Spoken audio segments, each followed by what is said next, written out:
Date गया बाद में। बायोट सावर्ट्स लॉ में आपको क्या समझना है कि ये मैग्नेटिक फील्ड के लिए लॉ है।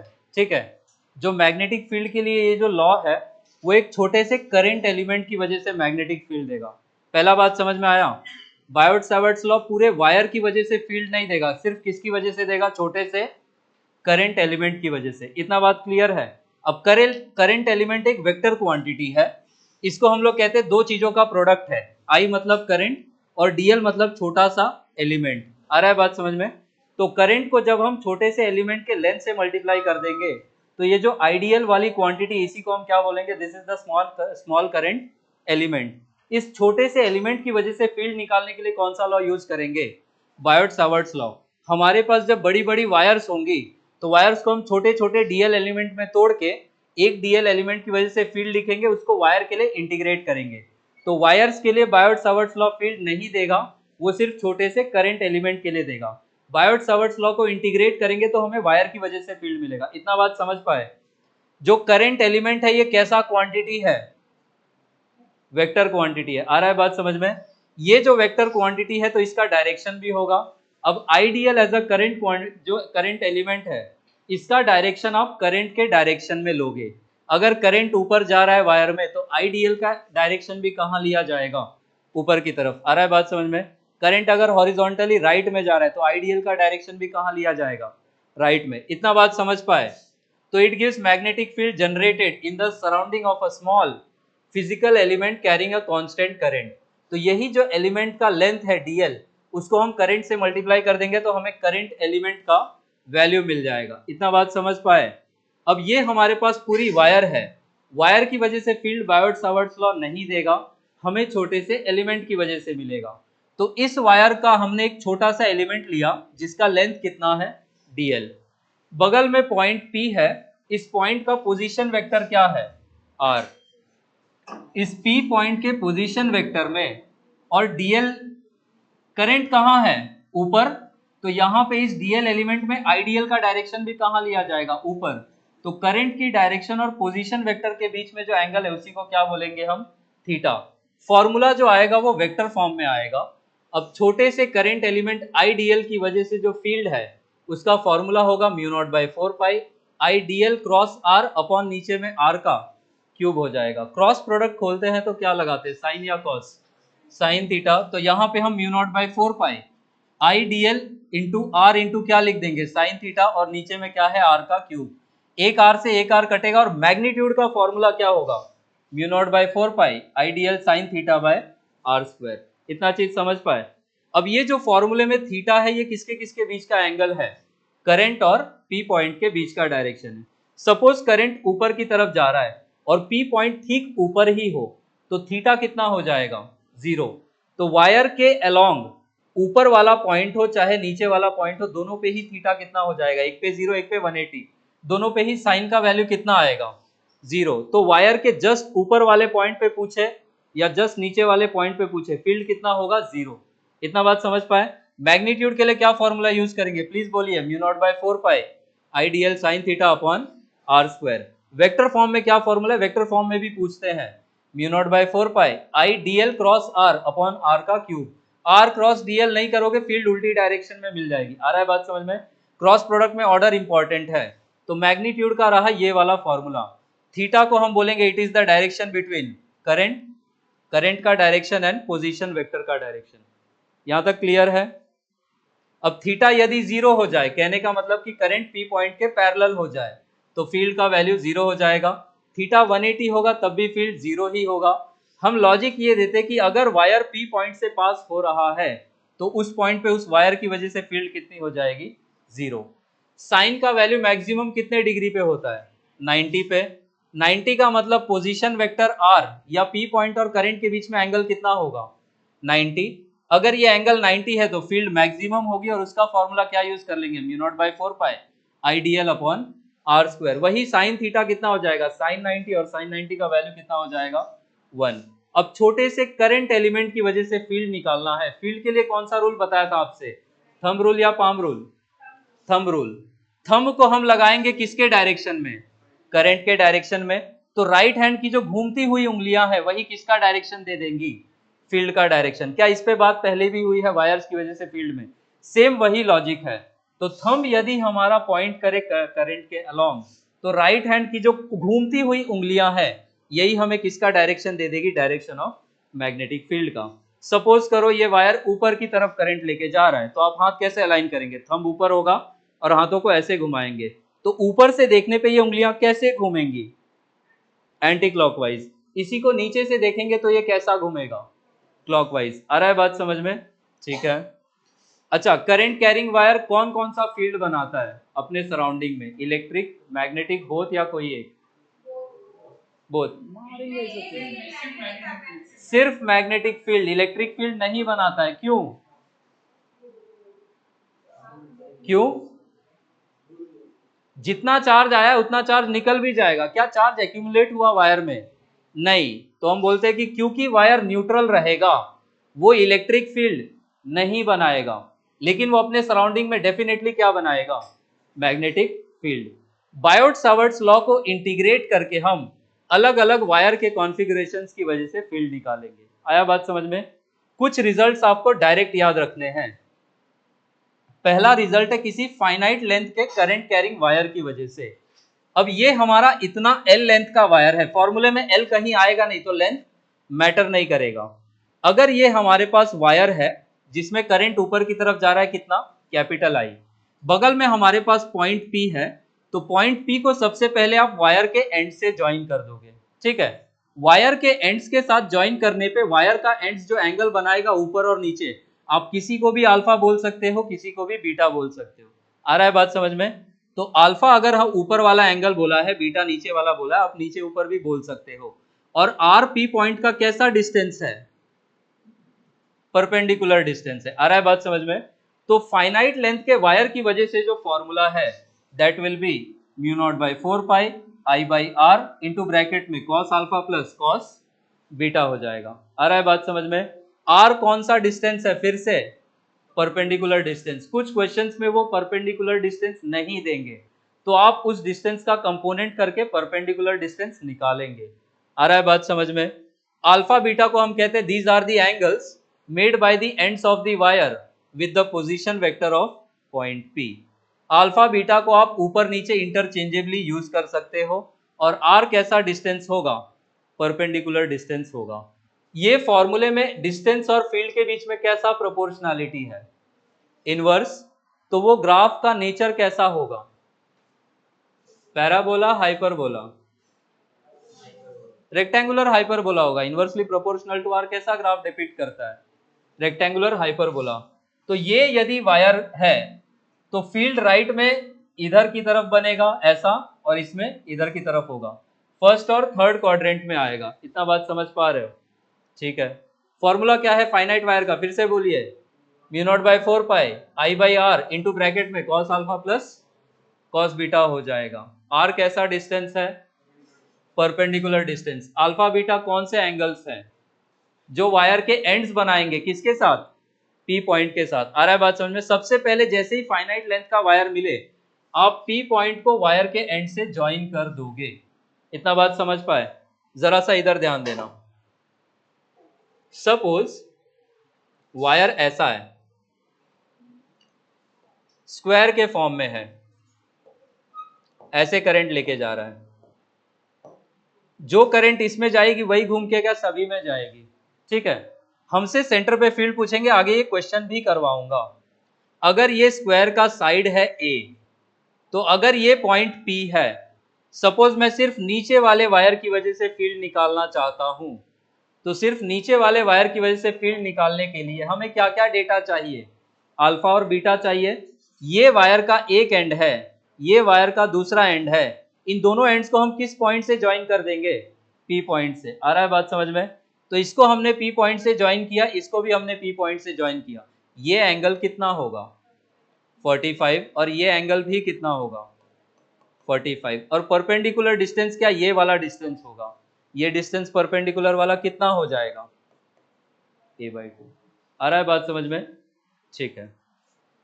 तो ये फॉर्मूला है, आप अल्फा बीटा इंटरचेंजेबली यूज कर सकते हैं। जरा एक बात बताना, अगर मैं वायर की लेंथ को बढ़ा दूं, अल्फा और बीटा का वैल्यूज बढ़ेगा या घटेगा? सपोज वायर इतनी बड़ी हो गई, अब हमने ज्वाइन किया, सेम क्यों रहेगा भाई? बिल्कुल छोटा होगा। आप वायर को और बढ़ा दो, ये एंगल कैसा होता जा रहा है?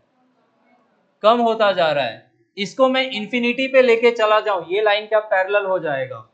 तो जब एक एंड इंफिनिटी को चला जाएगा, हम बोलेंगे इंफिनिटी वाले एंड पे अल्फा कितना हो जाएगा?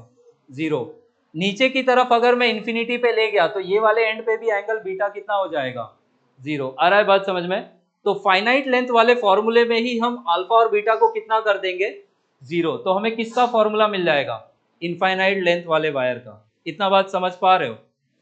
तो यही आगे आपको समझना है कि अगर हमारे पास infinitely long current carrying wire हो तो ये वाला P पॉइंट से क्या इंफिनिटी पे जाके मिलेगा? पैरेलल हो गया है तो एंगल कितना हो जाएगा? 0। नीचे भी एंगल इंफिनिटी पे कितना हो जाएगा? 0। तो अल्फा भी 0 होगा, बीटा भी 0 होगा, तो कॉस अल्फा और कॉस बीटा दोनों कितना हो जाएगा? 1। कॉस अल्फा कॉस बीटा तो 1 होगा। फॉर्मूला क्या था फाइनाइट लेंथ का? Mu naught by 4 pi I by R, और ब्रैकेट में क्या था? Cos alpha plus cos beta. वो जोड़ने पे कितना आ जाएगा? 2। और ये फॉर्मूला हमारे पास ले दे के कितना बचेगा? Mu not I by 2 pi R. ये डायरेक्ट याद रखना है। आ रहा है बात समझ में? तो इसमें भी फील्ड कैसा है? इनवर्सली प्रोपोर्शनल ही है। ग्राफ सेम वैसा ही होगा जैसे ऊपर आया था। ये समझ आया? ठीक है। सेमी इनफाइनाइट लेंथ वायर का मतलब है एक एंड इंफिनिटी को जाएगा, आ रहा है बात समझ में, और दूसरे एंड के पास पॉइंट P हो सकता है। ठीक है। अगर मैं इसी ओरिएंटेशन में देखूं तो वायर का एक एंड ये है, प्लीज बात मत करो। एक एंड जो इंफिनिटी पे जा रहा है वो सपोज ऊपर एंगल अल्फा बना रहा है, वो अल्फा कितना हो जाएगा? Tending to 0। और नीचे वाला एंड ये है, इसने P पॉइंट के साथ, इसको आपने P पॉइंट से ज्वाइन कर दिया, कितना एंगल बनाया? 90। तो ऊपर वाला एंगल 0 है बट नीचे वाला एंगल कितना होगा? 90 डिग्री। आ रहा है बात समझ में? फॉर्मूला हमारे पास क्या था फाइनाइट लेंथ का? Mu not by 4 pi, please बोलिए, यहीं पे याद हो जाएगा। I by R into cos alpha plus cos beta. Alpha यदि 0 है तो कॉस अल्फा कितना हो जाएगा? 1। और बीटा 90 है तो कॉस बीटा बचेगा क्या हमारे पास? Mu not I by 4 pi R. ऊपर में फॉर्मूला कितना आया था? Mu not I by 2 pi R. क्या ये नीचे वाला वायर उसका आधा है? तो फील्ड भी कितना बनाएगा? आधा। आ रहा है बात समझ में? ठीक है। तो सेमी इनफाइनाइट के लिए डायरेक्ट याद रखोगे mu not I by 4 pi R, और इनफाइनाइट के लिए क्या फॉर्मूला डायरेक्ट यूज करोगे? Mu not I by 2 pi R. Mu not का वैल्यू कितना लोगे? 4 pi into 10 power minus 7। Mu naught by 4 pi कितना था?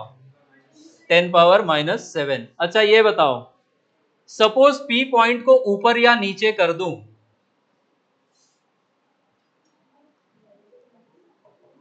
मान लो मेरा P पॉइंट इधर है और ये एंगल दिया है 45। ठीक है। अब जो इंफिनिटी पे, दूसरा एंड इंफिनिटी पे ही जा रहा है, इंफिनिटी वाला एंड कितना एंगल बनाएगा? 0। अब नीचे वाले P पॉइंट को जब आप वायर के एंड से ज्वाइन करोगे तो आपके पास ये वाला एंगल कितना आएगा? अब ये टोटल एंगल बीटा होगा, बीटा का वैल्यू कितना हो जाएगा? 90 प्लस 45, टोटल कितना हो जाएगा? 135। आ रहा है बात समझ में? तो कभी भी सेमी इनफाइनाइट वायर में अगर परपेंडिकुलरली है पॉइंट P तो आप direct mu not I by 4 pi R use करोगे, पर अगर P पॉइंट ऊपर या नीचे है तो आप अल्फा और बीटा एक 0 ले लोगे और नीचे वाला एंगल निकाल के फाइनाइट लेंथ का ही फॉर्मूला यूज करना पड़ेगा। आ रहा है बात समझ में? अगर इसमें हमें बोल दिया कि P पॉइंट का डिस्टेंस ये D है तो क्या ये परपेंडिकुलर डिस्टेंस भी है वायर से? नहीं। तब हमें क्या करना पड़ेगा? इस डिस्टेंस का ये वाला कंपोनेंट लेना पड़ेगा। आ रहा है बात समझ में? ये 45 है तो ये भी कितना होगा? 45। एंगल वाली साइड कितना कंपोनेंट गिरता है? कॉस या साइन? तो ये वाला डिस्टेंस कितना हो जाता? d cos 45। क्या ये d बाई रूट 2 हो जाता? आ रहा है बात समझ में? तो अगर ये क्वेश्चन मिला तो आप इसमें परपेंडिकुलर डिस्टेंस कितना यूज करेंगे? d by √2। अल्फा कितना यूज करोगे, जो इंफिनिटी पे जा रहा है वो ऑलवेज कितना एंगल बनाएगा, और यहाँ पे बीटा कितना है 135 डिग्री। और फॉर्मूला क्या यूज करेंगे, μ0/4 पाई I/r इंटू ब्रैकेट में cos alpha plus cos beta. आ रहा है समझ में? अगर 90 है तो डायरेक्टली आप ये यूज कर लोगे। इतना समझ पाए? ठीक है। वायर को अगर हमने आर्क के फॉर्म में घुमा दिया तो आर्क में और रिंग में हम सिर्फ सेंटर पे फील्ड निकाल पाएंगे। किधर निकाल पाएंगे? सेंटर पे, या तो सेंटर पे या फिर एक्सिस पे किसी पॉइंट पे। सेंटर पे अगर हमारे पास फील्ड निकालना है तो वायर का हमारे पास इतना सेक्शन है, और इस सेक्शन ऑफ वायर ने कितना एंगल सबटेंड किया है, अल्फा। तो फॉर्मूला जो है that is μ0/4 pi I/r into alpha. जब आप ये फॉर्मूला यूज करोगे तो अल्फा रे एंगल है, ऐसा यूनिट क्या होता है प्लेन एंगल का, रेडियन। तो अल्फा किस यूनिट में रखोगे इस फॉर्मूले में, रेडियन में। अगर आपको थीटा में ये डिग्री में रखना है तो आप इसको कन्वर्ट करके क्या कर दोगे, अल्फा/2 पाई कर दोगे। इतना बात समझ पाए? अब इसके कुछ डायरेक्ट रिजल्ट्स हैं। अगर मैं फुल रिंग की वजह से निकालना चाहता हूं तो फुल रिंग में यही अल्फा घूम के कितना हो जाएगा 360 डिग्री। 360 डिग्री मतलब कितना रेडियंस, 2 पाई रेडियंस। तो अल्फा की जगह पे हम क्या रख देंगे 2 पाई। वो 2 पाई इस 4 पाई से कैसे कटेगा 2 टाइम्स, और हमारे पास बचेगा क्या μ0I/2r। आ रहा है बात समझ में? तो अगर वायर का हमारे पास एक टर्न है जिसका रेडियस r है तो फॉर्मूला क्या हो जाएगा μ0I/2r। 2 टर्न होगा तो फील्ड डबल हो जाएगी, 5 टर्न होगा तो फील्ड 5 टाइम्स हो जाएगी, और n टर्न्स होगा तो फॉर्मूला क्या बन जाएगा μ0NI/2r। इतना बात समझ पाए? तो फुल रिंग का फॉर्मूला क्या हो जाएगा μ0I/2r। ये सेमी सर्कुलर रिंग है, ये रिंग का कितना पार्ट है, हाफ। तो इसको कैसे लिखेंगे, पूरा रिंग होता तो कितना बनाता μ0I/2r। ये रिंग का कितना पार्ट है, हाफ। तो हम डायरेक्टली किससे मल्टीप्लाई कर देंगे, हाफ से। आया समझ में? क्वार्टर रिंग हुआ, ये रिंग का कितना पार्ट है 1/4। पूरा रिंग होता तो कितना बनाता μ0I/2r, उसका 1/4 है तो हम किससे मल्टीप्लाई कर देंगे 1/4। आया समझ में? सपोज 3/4 होता रिंग का, तब यही फॉर्मूला क्या बन जाता, पूरा रिंग होता तो μ0I/2r, और 3/4 है तो इंटू क्या कर देंगे 3/4। आया बात समझ में? अब लूप्स में डायरेक्शन निकालने के लिए रूल थोड़ा सा अलग है। आ रहा है बात समझ में? है थंब रूल ही, पर उल्टा हो जाएगा। ठीक है, उल्टा होने का मतलब स्ट्रेट वायर्स में हमने क्या बोला था, थंब को किसके अलोंग रखना है, करंट के अलोंग, और घूमती हुई उंगलियां क्या दे देगी, फील्ड का डायरेक्शन। लूप्स में आपको उल्टा करना है, करंट के अलोंग आपको उंगलियां घुमानी है, और थंब आपको क्या दे देगा, फील्ड का डायरेक्शन। जैसे इसमें कैसा घूम रहा है करंट, ये रूल है। अब इसको हम एक्सटेंडेड राइट हैंड रूल बोलेंगे। तो उंगलियों को हम किसके अलोंग घुमाएंगे, करंट के अलोंग, और थंब हमें क्या दे देगा, फील्ड। वायर का ठीक उल्टा है। आ रहा है बात समझ में? तो खुला वायर है तो आप right hand thumb rule use करोगे। अगर वही वायर घूम के क्लोज लूप बन जाए, कैसे भी शेप का लूप हो, तो आप करंट का डायरेक्शन देख के उसके अलोंग उंगलियां घुमाओगे, और थंब आपको क्या दे देगा, फील्ड का डायरेक्शन। इसमें जरा ध्यान देना, ये लूप में करंट कैसा घूम रहा है, क्लॉकवाइज। तो हम राइट हैंड की उंगलियां कैसे घुमाएंगे, क्लॉकवाइज। थंब किधर गया, अंदर की ओर। तो इसकी वजह से फील्ड का डायरेक्शन कहां होगा, अंदर। क्रॉस या डॉट, क्रॉस। इसमें करंट इधर से उधर गया, कैसे उंगलियां घुमाएंगे, उंगलियों को करंट के अलोंग घुमाएंगे। आ रहा है समझ में? प्लीज हाथ खोल के रखिए। उंगलियों को करंट के अलोंग, थंब किधर गया, अंदर। आ रहा है बात समझ में? छोटा लूप हो बड़ा लूप हो, सेम लॉजिक होगा। इसमें करंट इधर जा रहा है तो अगेन अंदर की ओर।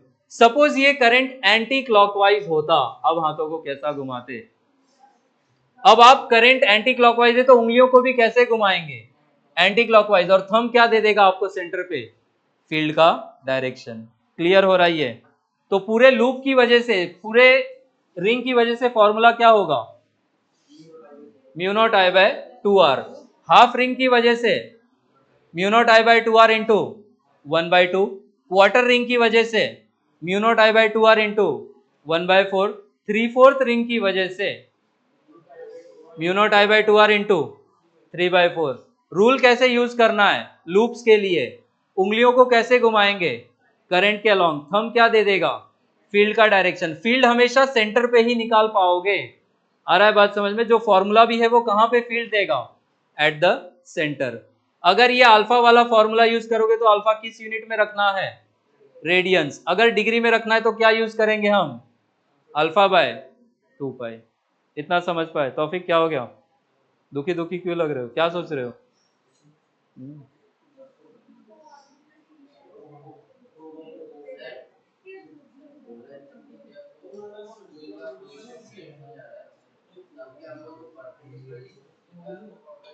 हाँ, जरूरी नहीं है वो परपेंडिकुलर डिस्टेंस दे। 99% केसेस में वो परपेंडिकुलर डिस्टेंस नहीं देंगे, वो चाहेंगे कि आप यूज करके निकालो। जो डिस्टेंस वो देंगे उसको परपेंडिकुलर मान के भी एक ऑप्शन होगा, बट वो आपका करेक्ट ऑप्शन नहीं होगा। आ रहा है बात समझ में? तो फटाफट यहाँ पे ध्यान दो, मैं फटाफट सम अप करूं फिर आप लिखना शुरू करोगे। बायोट सावर्ट्स लॉ वायर की वजह से फील्ड देता है या करंट एलिमेंट की वजह से? करंट एलिमेंट की वजह से। करंट एलिमेंट स्केलर क्वांटिटी है कि वेक्टर? Vector quantity. उसका डायरेक्शन किसके अलॉन्ग होगा? करंट के डायरेक्शन में। इतना बात समझ पाए? वेक्टर फॉर्म में फॉर्मूला क्या है? Mu not by 4 pi I D L cross R upon R का क्यूब। मैग्नीट्यूड के लिए क्या फॉर्मूला यूज करेंगे? Mu not by 4 pi I D L sine theta upon R square. Theta किसके किसके बीच का एंगल है? करंट और पी पॉइंट के पोजीशन वेक्टर के बीच का। डायरेक्शन कैसे निकालेंगे? करंट के अलोंग थंब और राइट हैंड की उंगलियां जैसे घूमेंगी वैसे ही हम बता देंगे फील्ड का डायरेक्शन। जरा इसमें फील्ड का डायरेक्शन बताओ तो पी पॉइंट पे किधर होगा? हाथ निकालो जरा। करंट के अलोंग थंब उंगलियां राइट में कहां जाएंगी? अंदर। तो पी पे डायरेक्शन कैसा होगा? क्रॉस। अगर ये पी पॉइंट लेफ्ट में होता तो उंगलियां करंट के अलोंग, तो डॉट हो जाता। आया समझ में? वायर के ठीक ऊपर और ठीक नीचे फील्ड कितना? इसके ठीक नीचे पूछू तो 0, इसके ठीक ऊपर पूछू तो 0। फाइनाइट लेंथ के लिए क्या फॉर्मूला है? Mu not by 4 pi I by R cos alpha plus cos beta. Alpha beta कौन से एंगल्स है? पी पॉइंट को किससे ज्वाइन कर देंगे? वायर के एंड से। आ रहा है समझ में? कुछ बुक्स में हो सकता है साइन के टर्म्स में भी फॉर्मूला हो, साइन वाले फॉर्मूले में इधर के एंगल्स लेते हैं। आ रहा है समझ में? आप कॉस वाला ही यूज करेंगे। क्लियर है? फील्ड का डिस्टेंस के साथ प्रोपोर्शनलिटी इनवर्स। ग्राफ कैसा होगा? Rectangular hyperbola. ठीक है। अल्फा बीटा को क्या इंटरचेंजेबली यूज कर सकते हैं? बिल्कुल। इलेक्ट्रोस्टैटिक्स में फाइनाइट लाइन चार्ज की वजह से फॉर्मूला होता है और उसमें हम अल्फा बीटा को इंटरचेंजेबली यूज नहीं करते हैं, उसमें नहीं कर सकते, मैग्नेट में करते हैं। इनफाइनाइटली लॉन्ग वायर की वजह से जो एंड इंफिनिटी पे गया वो कितना कितना एंगल बनाएगा? 0 0। तो अल्फा और बीटा इनफाइनाइट वायर में कितना ले लेंगे? 0। Cos alpha plus cos beta मिलके कितना हो जाएगा? 2। और फाइनल फॉर्मूला जो याद रखना है वो क्या है? Mu not I by 2 pi R. Wire अगर इनफाइनाइट है तो पी पॉइंट से जो डिस्टेंस है वो ऑलवेज परपेंडिकुलर डिस्टेंस ही होगा। आया समझ में? ठीक है। सेमी इनफाइनाइट लेंथ में अगर पी पॉइंट परपेंडिकुलरली ही है, जो कि बहुत सारे क्वेश्चंस में होगा, तो इन्फिनिटी वाला एंगल कितना लेंगे? 0। पी पॉइंट ने कितना एंगल बना रखा है? 90। तो अल्फा 0 और बीटा कितना? 90। Cos alpha plus cos beta कितना आएगा? 1। Final formula mu not I by 4 pi R. Infinite wire का क्या था? Mu not I by 2 pi R. ये वायर उसका कितना है? हाफ। तो फील्ड भी कितनी हो जाएगी? हाफ। डायरेक्शन जरा बताओ पी पॉइंट पे कहां जा रही है उंगलियां? क्रॉस। लेफ्ट में होता तो डॉट। ठीक ऊपर, ठीक नीचे 0। तो सेमी इनफाइनाइट वायर का जो फॉर्मूला है दैट इज इनफाइनाइट का हाफ। प्लीज चुप हो जाओ। करंट ऊपर है तो आपने थंब ऐसे लगाया, उंगलियों को घुमाना भी है तो पी पॉइंट पे राइट में जो भी पॉइंट है, करंट अगर ऊपर है तो सब में डायरेक्शन कैसा होगा? इनसाइड। आ रहा है समझ में? सपोज वायर ऐसा हो, उधर की तरफ करंट लेके जा रहा हो, नीचे वाले पॉइंट पे फील्ड कहां होगी? क्रॉस ही होगा। ऊपर में घूम के बाहर आएगा, वो नीचे से गया है तो घूम के उसको ऊपर से आना भी है। इतना बात क्लियर हो रहा है? आर्क के लिए फॉर्मूला क्या है? Mu not by 4 pi I by R into alpha. अगर ये डायरेक्ट अल्फा वाला फॉर्मूला यूज करेंगे तो अल्फा किस में रखना है, रेडियंस। डिग्री में रखना है तो फॉर्मूला अल्फा बाय 2 पाई। यही जो 4 पाई है इसको 2r इंटू ये जो 4 पाई r है इसी को हमने 2r इंटू 2 पाई कर दिया है। आ रहा है समझ में, बस उसी फॉर्मूले को रीअरेंज करा है। फुल रिंग के लिए फॉर्मूला पाई नहीं आएगा, ये दिमाग में बिठा लेना कि फुल रिंग में पाई नहीं आएगा, इनफाइनाइट वायर में पाई आएगा, ठीक है। तो फुल रिंग के लिए formula mu not I bye 2r। बोल देगा वायर में 50 टर्न्स है, यही फॉर्मूला इंटू वॉट हो जाएगा 50। बोल देगा 100 टर्न्स है इंटू, बोल देंगे 1000 टर्न्स है इंटू 1000। आया समझ में। हाफ रिंग की वजह से फॉर्मूला, पूरा रिंग होता तो mu not I bye 2r, half है तो इंटू 1/2, क्वार्टर रिंग के लिए इंटू 1/4, 3/4 के लिए, ठीक है। और कुछ एंगल देगा तो ये वाला यूज कर लेना। डायरेक्शन कैसे निकालते हैं, उंगलियां किसके अलोंग घुमा देते हैं अब लूप्स में, करंट के अलोंग। थंब क्या दे देता है, फील्ड। किधर भी फील्ड देता है कि सेंटर पे, सेंटर पे। दो चीजें यहाँ ये भी बताओ, ये आगे क्वेश्चन भी मुझे करवाना है, बस डायरेक्शन बताना है आपको सेंटर पे।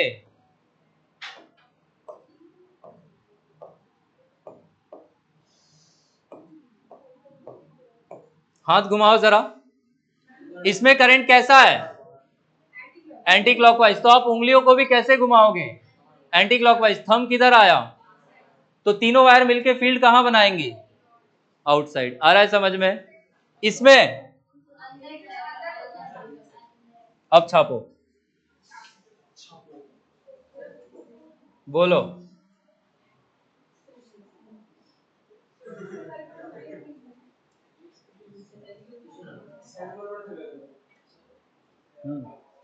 क्या हो गया,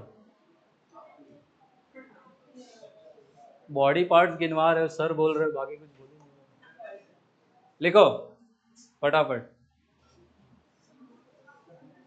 थोड़ा बड़ा कर दो।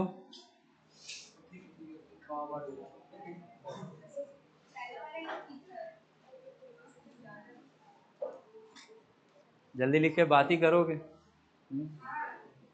हाँ क्या होता है, थोड़ा भगवान से डरो।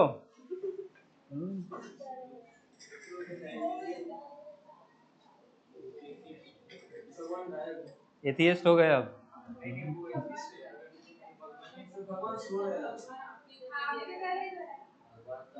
आई होप सो, चिल ही होंगे।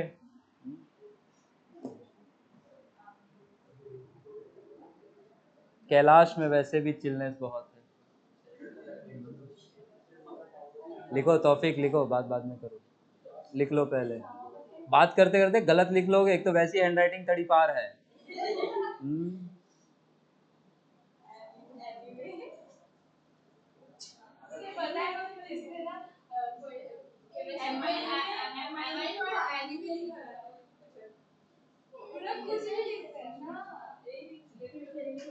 केजी सर ने क्या नाम रखा है, वीक रिएक्टेड क्या,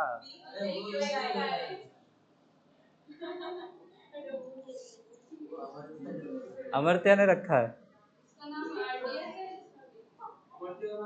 आरडीएस क्या, रेट डिटरमाइनिंग स्टेप।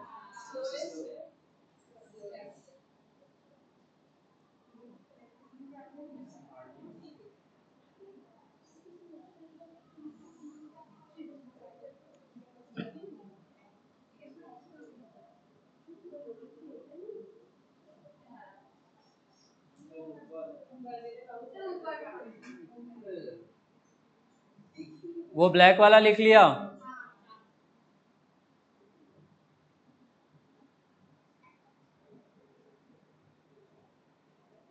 स्टेटमेंट पूछ रखा है नीट में, आइडियल स्टेटमेंट में बोला था कि ये जो आइडियल है करंट एलिमेंट है, it is a scalar quantity.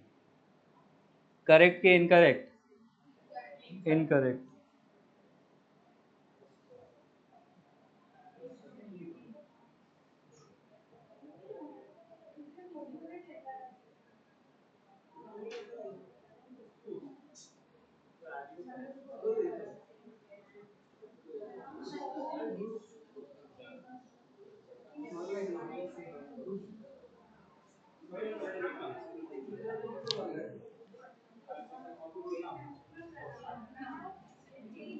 अरे लिख लो पहले। पूरा हो गया नीचे तक?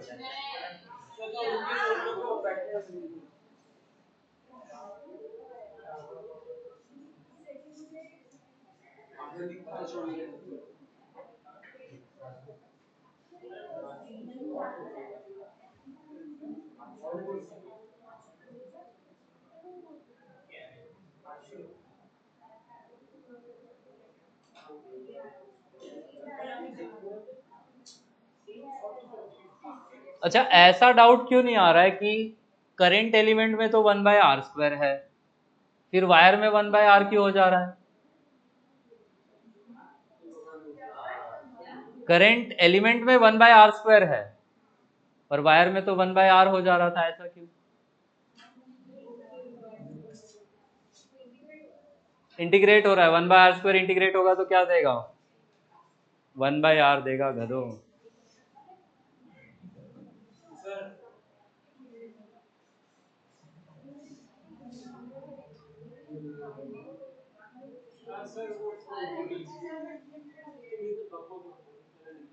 लिखने दो उसको, लिखने दो, कंपटीशन कम मत करो, अच्छा बात थोड़ी है। अरे मैंने नहीं सिखाया ये सब।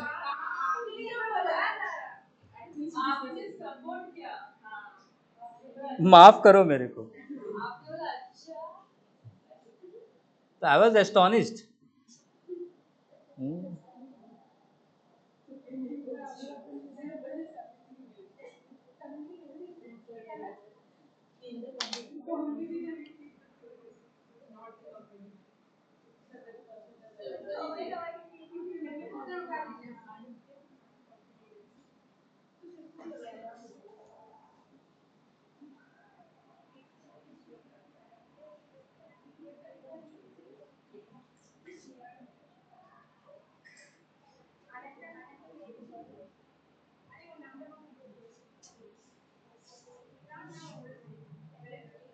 इसमें थीटा 0 और 180 दोनों ऐड कर लेना।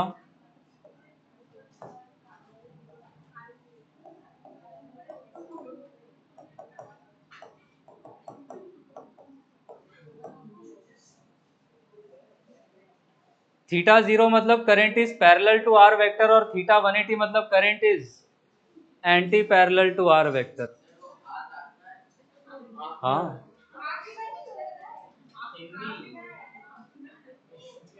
हाँ बनाना है,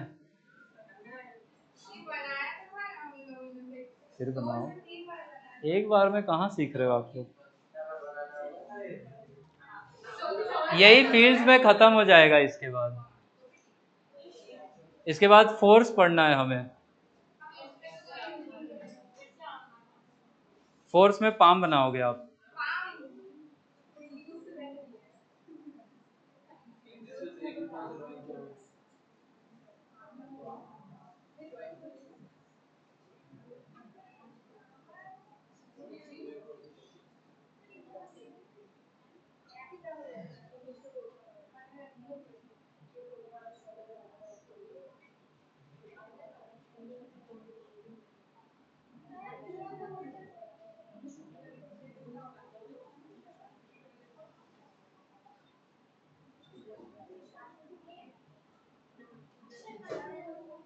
यहाँ तक लिख लिया क्या सब लोग?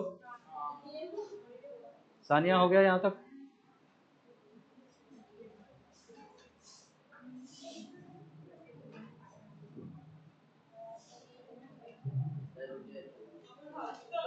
इसके ऊपर का लिख लिया ना?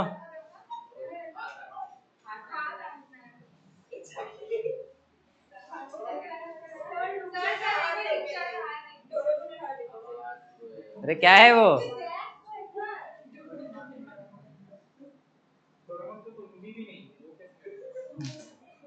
डोरेमोन ये सब थोड़ी पढ़ता है, उसका एजेंडा अलग है।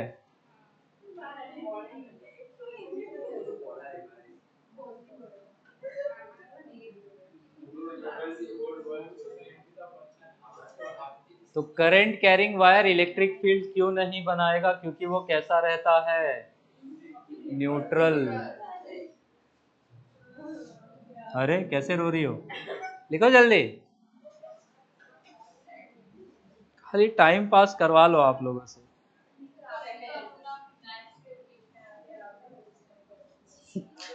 बकवास मत करो, गुस्सा आ गया ना कुछ फेंक के मार मार दूंगा मैं।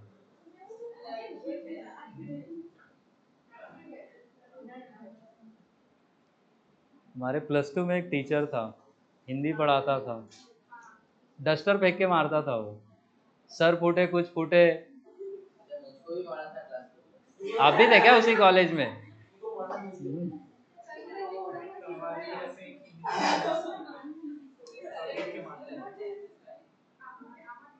उठा के मारने वाली मेरी क्लास टीचर थी। ऐसा 6 फुट हाइट थे, ऐसा डंबल जैसा उठाती थी फिर। हाँ एकदम।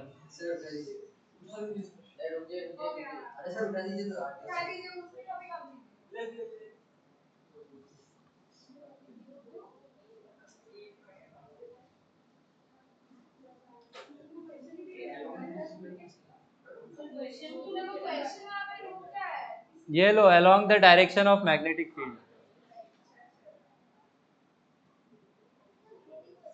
ये नोट वाला पॉइंट लिखो। अरे इसका मतलब ये है by integrating Biot Savart's law. ठीक है, वो कहना चाह रहा हूं मैं।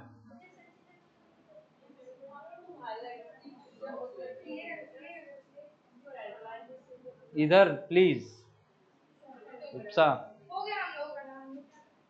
अरे हो गया तो बात थोड़ी करोगे, पेज पलट के पुराना पढ़ो। टेस्ट है अगले संडे को, इसी का है। 1 वीक हो चाहे 4 वीक हो, पढ़ोगे एक दिन पहले ही, है ना। गौरव नोट वाला लिख लिए?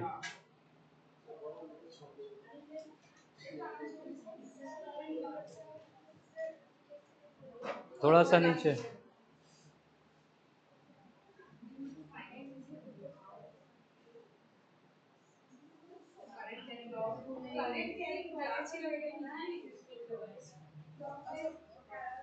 CCW होगा करंट कैरिंग वायर, आगे CCC पढ़ोगे current carrying coil.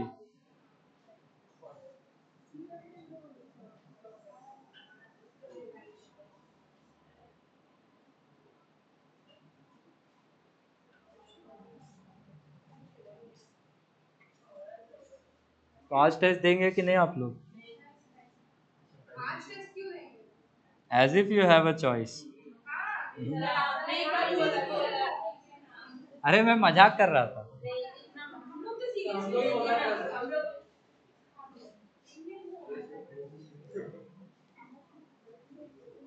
Next week पढ़ के आइएगा।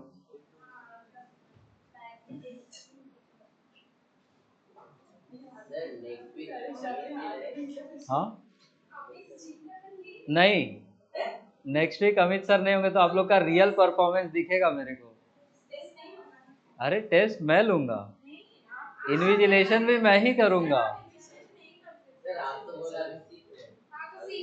सीख गया मैं, I am a fast learner.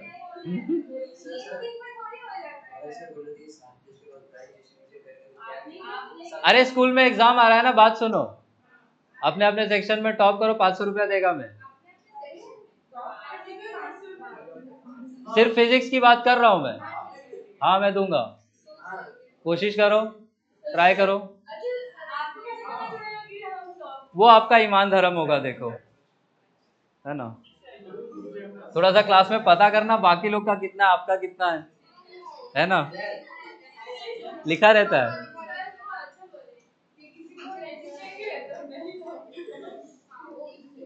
Pizza भी खिलाऊंगा, 500 रुपए तो कैश दूंगा, पिज्जा अलग से खिलाऊंगा, टॉप करो।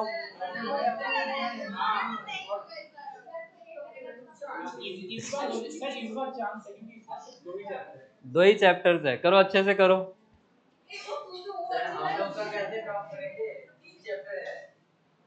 तीन है तो क्या, सबके लिए तो 3 है। मैटर कब है एग्जाम? अभी आधा महीना है ना।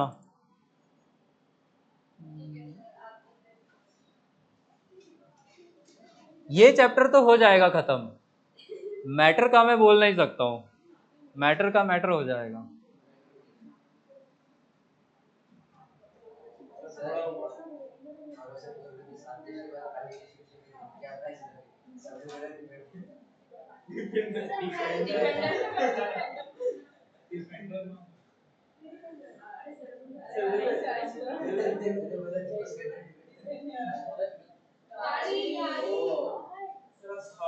ये लिख लिए,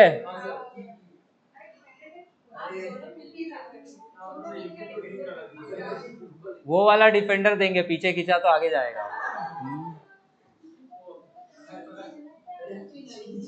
अरे घर जाएगा मेरा डिफेंडर देने में।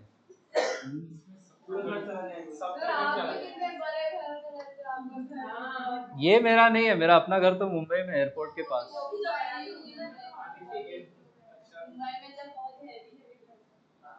इसलिए कह रहा हूँ वो डिफेंडर लेने में घर जाएगा मेरा, फिर रहूंगा किधर, उसी में।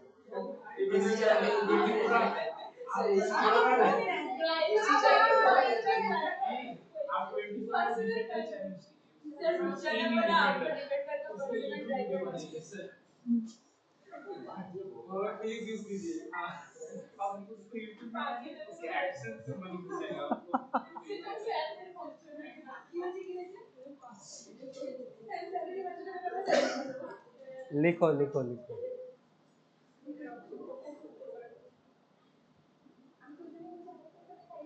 ड्राइवर गरीब लोग रखता है, अमीर लोग शॉफर रखते हैं। अच्छा पैसा तो मैं वो भी बन जाएगा पर आवर है।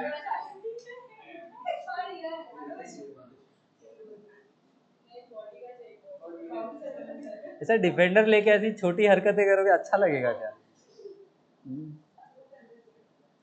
अपने इज्जत सम्मान को कैसे डिफेंड करोगे?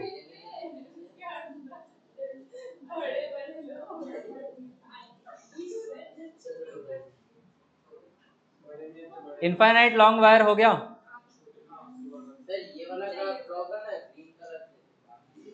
अरे ग्रीन नहीं, ब्लैक से ही बनाओ बाबा सब। मेरे पास तो ऑप्शन होता है उसमें कलर सिलेक्ट करने का, तो मैं कर लेता हूँ।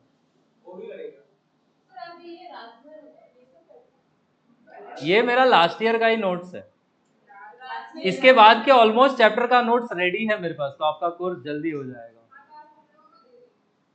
क्या दे दूं?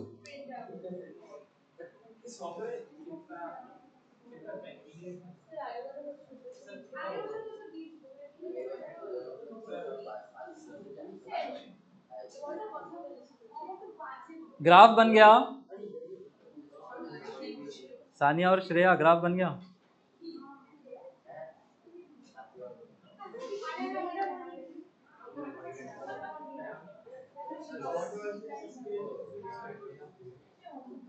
ढूंढना पड़ेगा।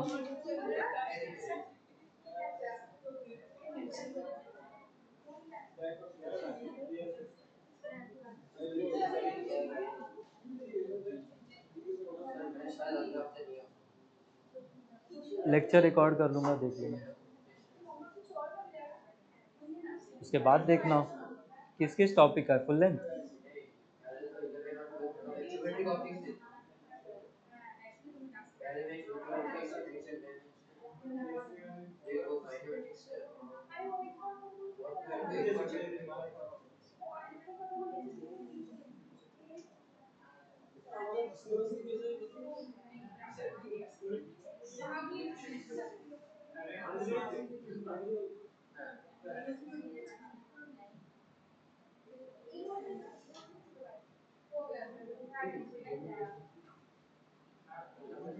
फोर्थ हेडिंग इसके बाद मत लगाना, इसका एक केस है वो भी मैं करवा दूं।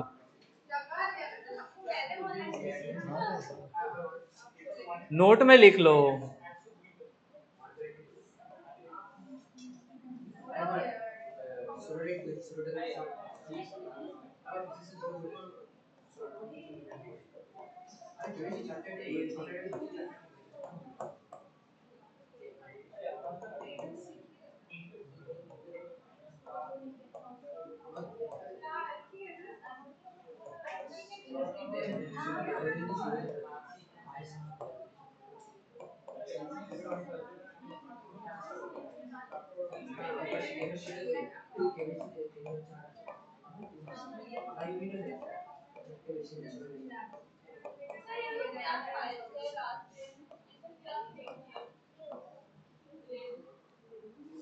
क्या चीज?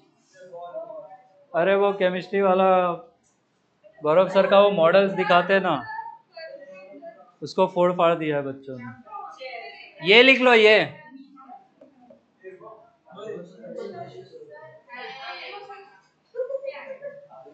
वो वाला केस लिख लो नोट में डाल के इसी के नीचे। बोलो।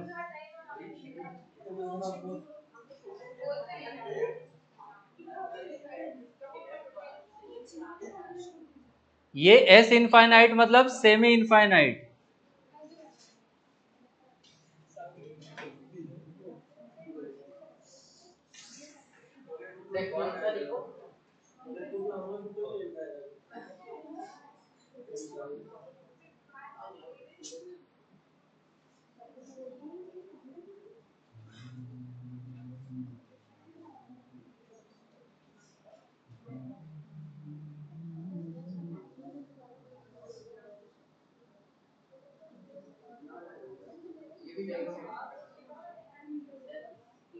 एक क्वेश्चन मुझे आगे ऐसा करवाना, इसलिए इसको बना के रखो।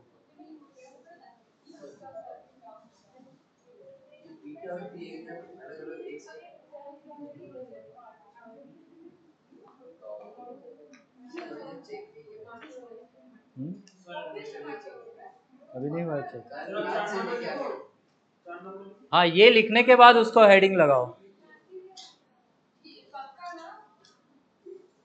यही एक केस था, नहीं लिखवाता तो बाद में बोलते ये क्या हो रहा है आंसर में। फिर मेरे को ही बोलते पता नहीं क्या पढ़ा रहे, खुद ही पढ़ रहे, खुद ही बात कर रहे। तो ऐसे भी बोल दोगे है ना कि सर आते हैं खुद से कुछ कुछ बात करते हैं चले जाते हैं, we don't even know what is happening.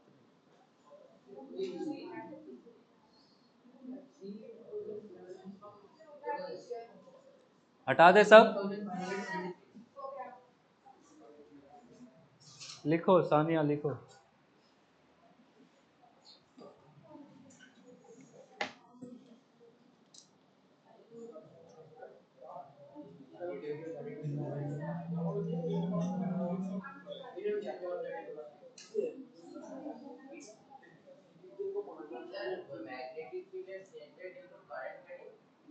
Arc.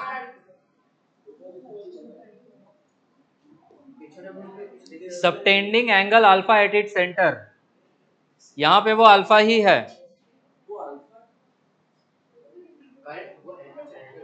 वो वहां पे एंगल अल्फा ही है, ये नहीं है वो। अब यहाँ पे ये एंगल के बाद अल्फा ही है एट इट सेंटर। ऐसा कौन टी बनाए वापिस, पुरानी आदत है। हो गया, बातें हो रही मतलब हो ही गया।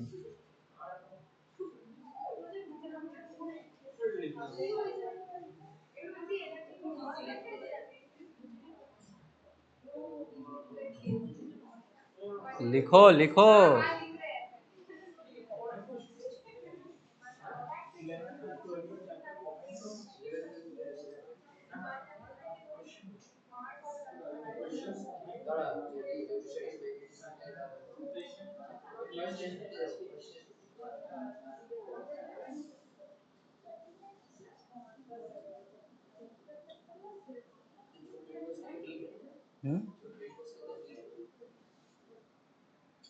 देखो कैसा करते सेकंड अटेम्प्ट में बच्चे।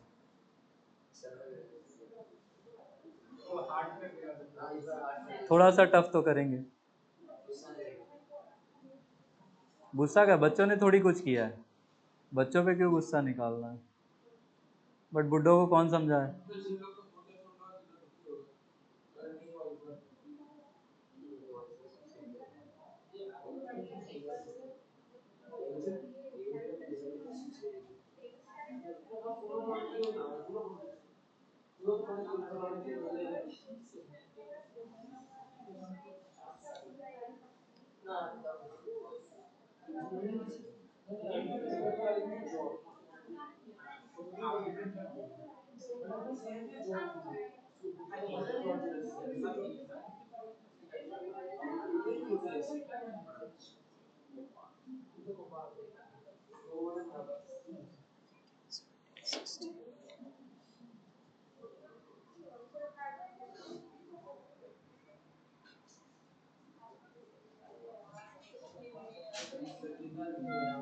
इसी में 3/4 रिंग भी बना लीजिएगा, 3/4 वाला रिंग भी बना लेना इसी में।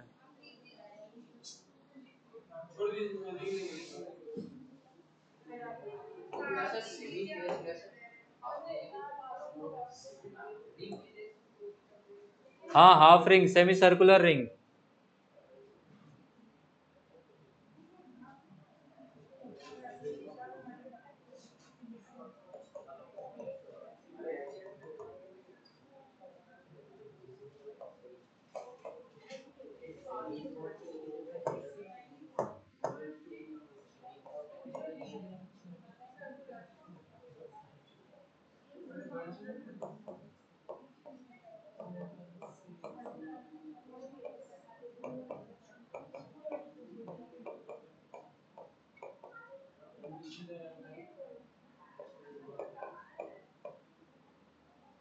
ये सारे फॉर्मूले 1 टर्न के लिए हैं, n टर्न्स देंगे तो इंटू n कर देना है।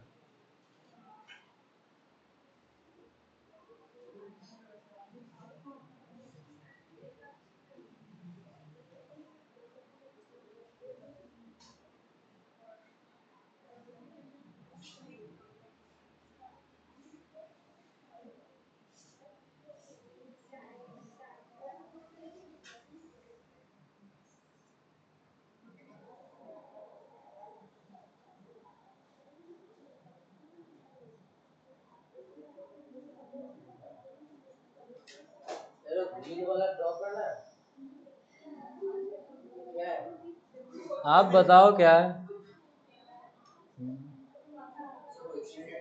वो 3/4 रिंग है।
हाँ,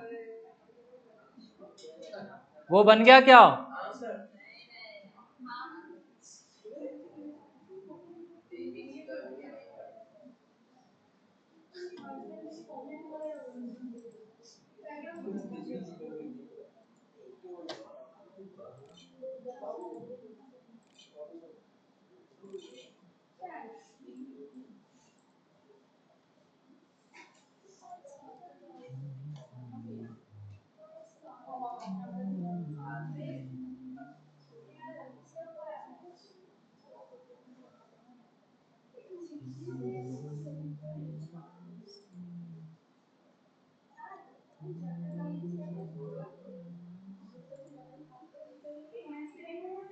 इसके बाद क्वेश्चंस करने हैं।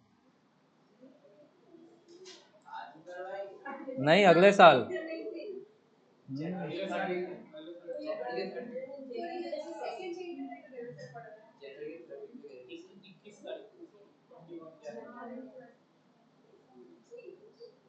30 फरवरी को करेंगे क्वेश्चंस। अमर्त्य,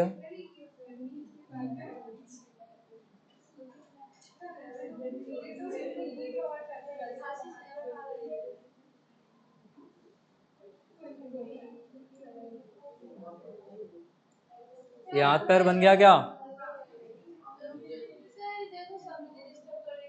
आगे आ जाओ। नहीं, आगे भी नहीं आना है। मैं किसी को भी क्या ही डांटूं।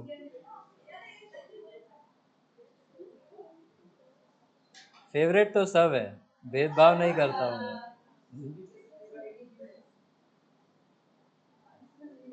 Sagnik is the new favourite. पीछे से नहीं भाई, कम ऑन।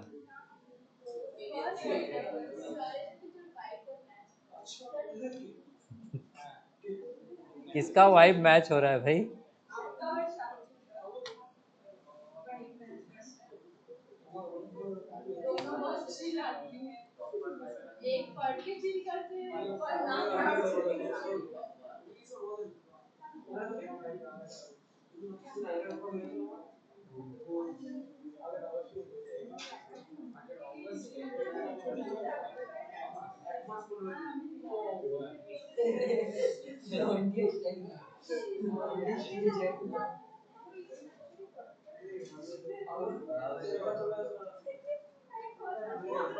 लिख लिए?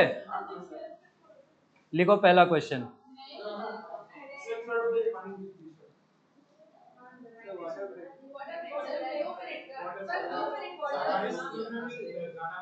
सबको प्यास लग गया अब एक साथ।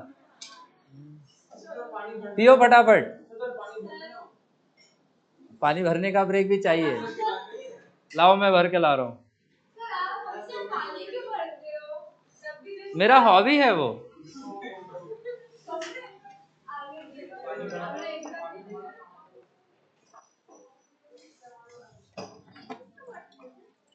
स्टील का है।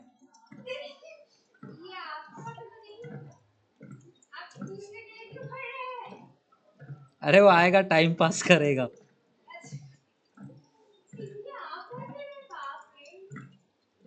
Because I am a good person.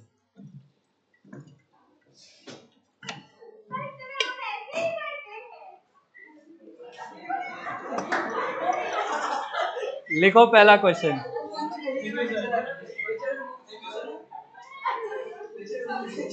ओ, लिखो क्वेश्चन।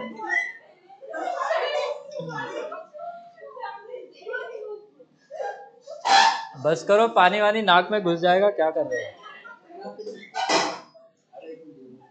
लिखो। An element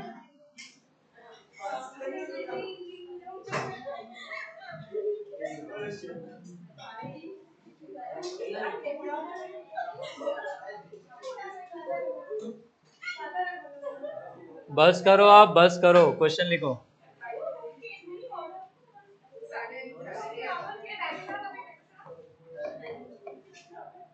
an element, element के बाद ये चीज, an element D L is equal to D X I cap, bracket में D X is equal to 2 centimetre. An element D L is equal to D X I cap, bracket में D X is equal to 2 centimetre, is placed at the origin.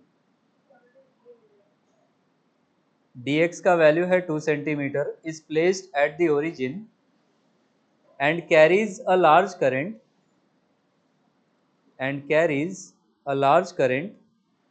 of 2020 amperes and carries a large current of 20 amperes. Find magnetic field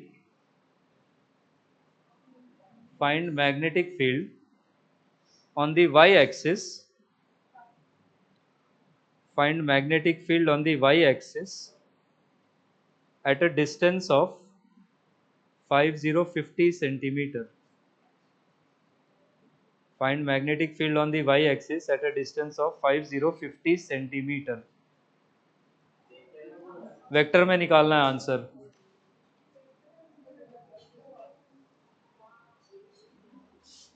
आपका element कहाँ है? Origin पे है.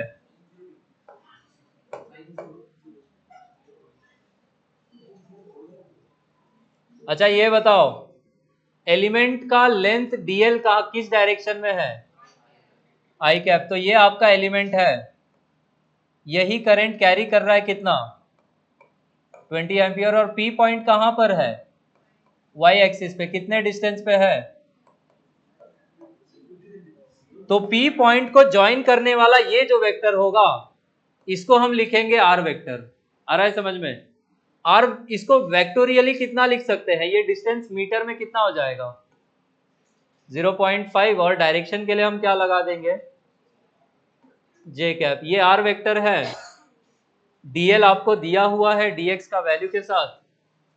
dx का length कितना था? 2 centimetre. तो 2 इंटू 10⁻². आई कैप लगा लो. ये dl का वैल्यू यूज करो. हाँ, परपेंडिकुलर डिस्टेंस का नीचे क्यूब है, तो आप 0.5 का क्यूब करोगे बस. नीचे जे कैप क्यों आएगा? सिर्फ मैग्नीट्यूड लेना है. फॉर्मूला ये है μ0/4π आई dl cross r upon r के मैग्नीट्यूड का क्यूब.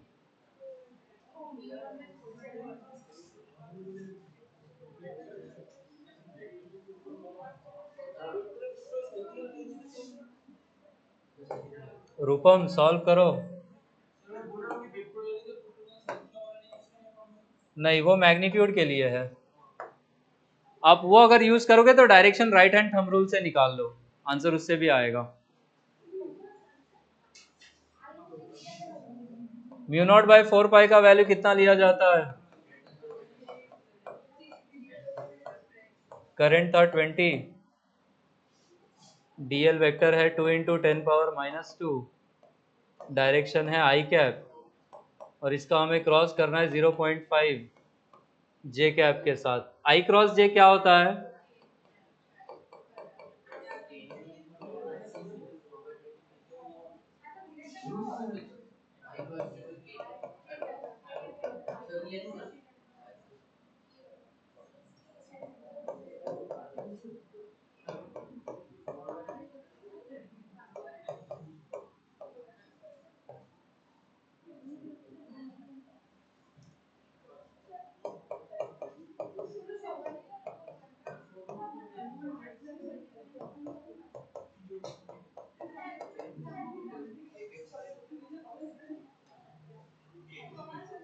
अरे आंसर दो. आंसर कितना आया? 10⁻−8 आना चाहिए.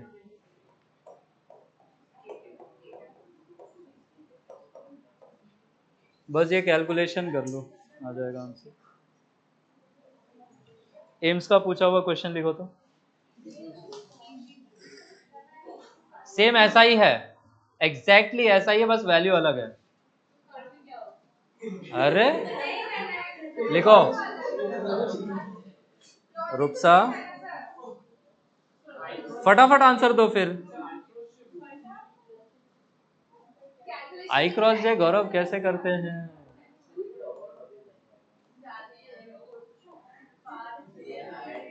आई क्रॉस जे करेंगे तो प्लस के मिलेगा, जे क्रॉस के करेंगे प्लस आई मिलेगा. वो वाला क्रॉस प्रोडक्ट का रूल. √2 क्यों होगा? वो आई प्लस जे होता है, तो फिर वो अगर 1 1 है तो वो √2 मैग्नीट्यूड लेते हैं. वो तो एडिशन में है ना. लिखो क्वेश्चन. एन एलिमेंट सेम वैसे ही dl is equal to dx I cap, bracket में dx is equal to 1 centimetre. An element dl is equal to dx I cap bracket में dx is equal to 1 centimetre is placed at the origin and carries a large current of 10 ampere is placed at the origin and carries a current of 10 amperes, large current of 10 amperes. Find field on the y axis at a distance of 0.5 meter. Find field on the y axis at a distance of 0.5 meter. Same steps use करो.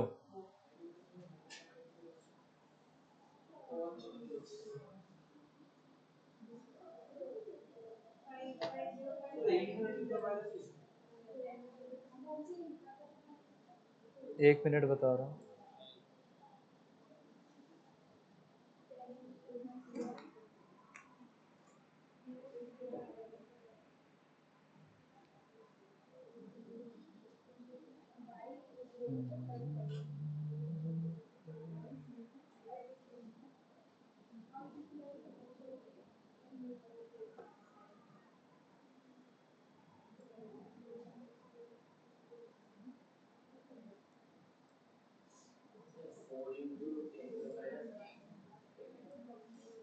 +8 -8.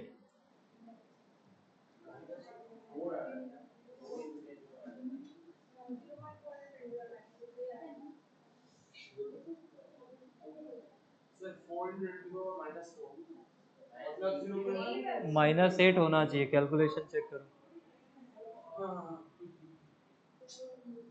आ गया 4 into 10⁻⁻8. और direction क्या होगा? के cap. JEE mains का question लिखो.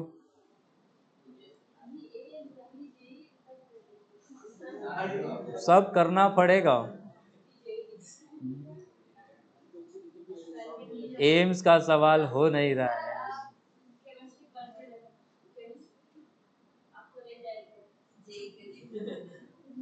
Chemistry मेरा पहले अच्छा था, अब थोड़ी, अब तो भूल चुका हूं.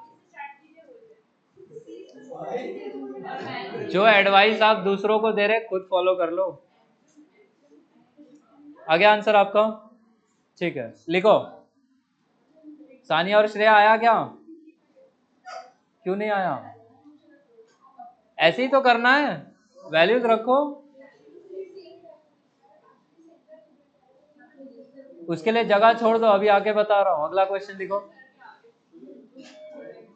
A horizontal overhead power line.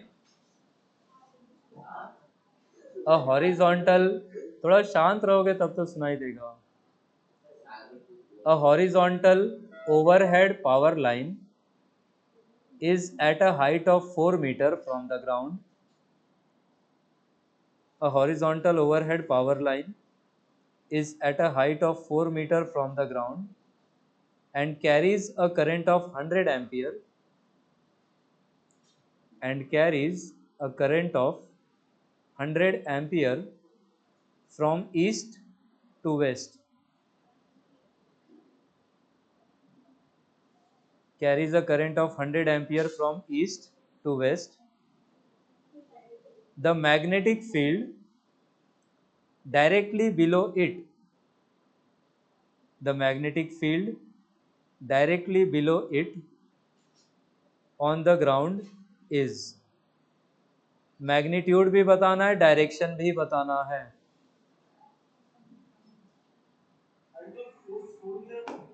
हाँ, लॉजिक ये है. एक चीज आपको बस समझनी है.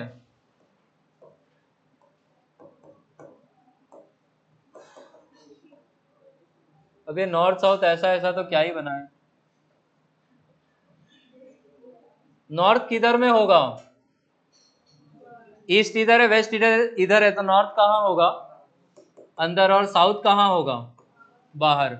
करंट किस डायरेक्शन में फ्लो हो रहा है? वेस्ट टू ईस्ट या east to west? East to west. कितना करंट है? 100 एम्पियर. और नीचे में पॉइंट पी है, इसका डिस्टेंस कितना है? 4 मीटर. बस. अच्छा, अब इसके लिए आप फाइनाइट लेंथ का फॉर्मूला यूज करोगे या इनफाइनाइट लेंथ वाला? इनफाइनाइट वाला, क्योंकि वायर के लेंथ के कंपैरिजन में ये वाला डिस्टेंस बहुत छोटा होगा। तो जब भी ओवरहेड पावर लाइन का क्वेश्चन देगा, आप इस पावर लाइन को कैसा वायर मान लेंगे? इनफाइनाइट।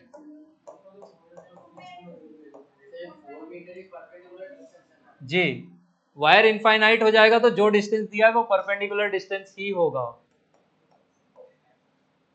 तो इसमें लिख लीजिएगा considered as infinite wire.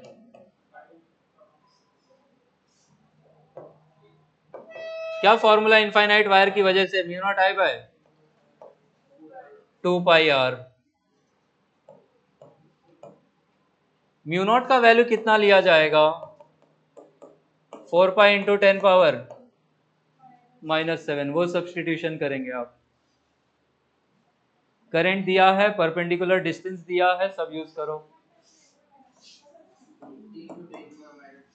Distance बताओ, ये डायरेक्शन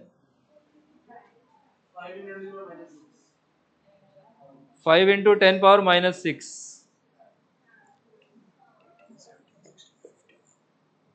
डायरेक्शन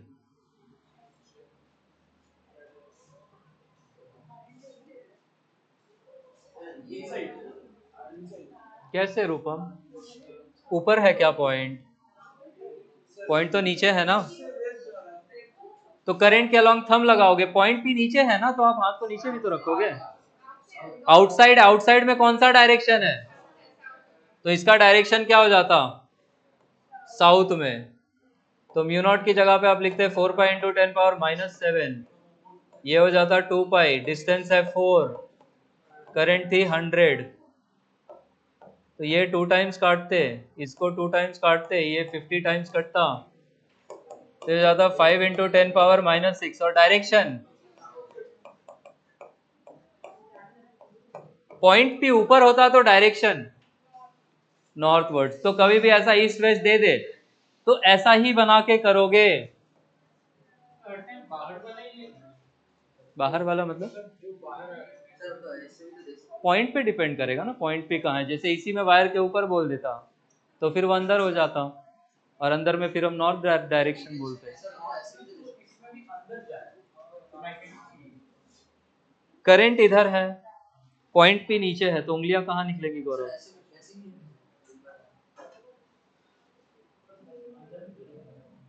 पाम रूल तो फोर्स के लिए लगाते हैं ना, थंब रूल में तो उंगलियां घुमाओगे नहीं। तो ऊपर में अंदर जाएंगी तो घूम के नीचे से बाहर भी तो आएंगी। आपका पी पॉइंट कहाँ है? नीचे, तो आप तो डायरेक्शन नीचे निकालोगे ना। हाँ, हर बार नहीं, पी पॉइंट पे डिपेंड करेगा कि ये पॉइंट कहाँ है। नीचे है तो फिर नीचे फील्ड बाहर आएगी, ऊपर होता तो अंदर जाता। ठीक है।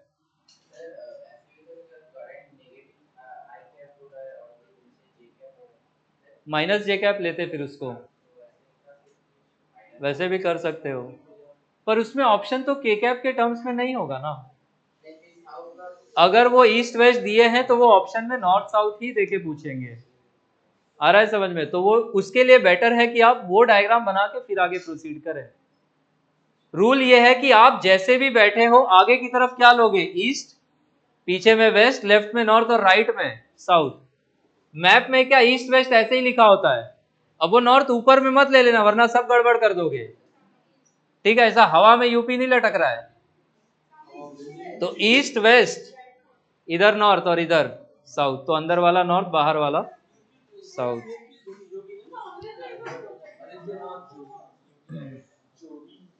लिखो अगला क्वेश्चन।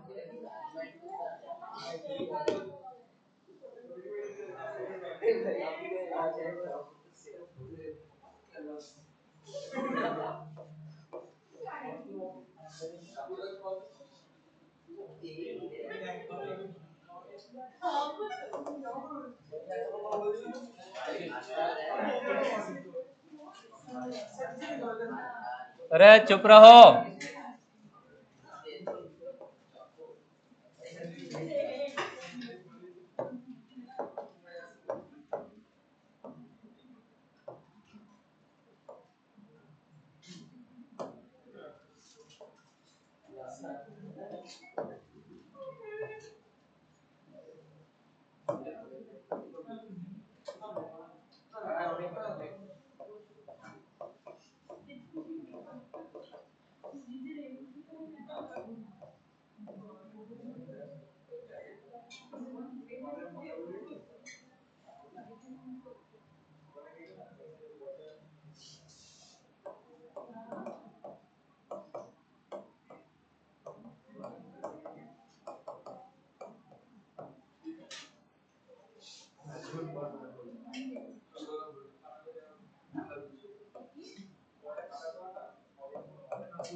चलो,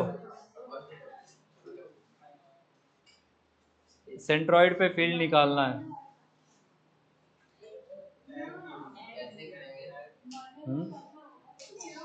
बताओ कैसे करेंगे।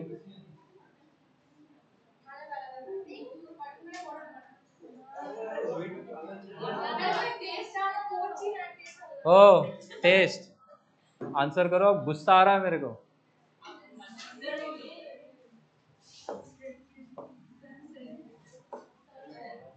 थोड़ा शांत रहो प्लीज। शांत ही होते तो ये नहीं बोलते।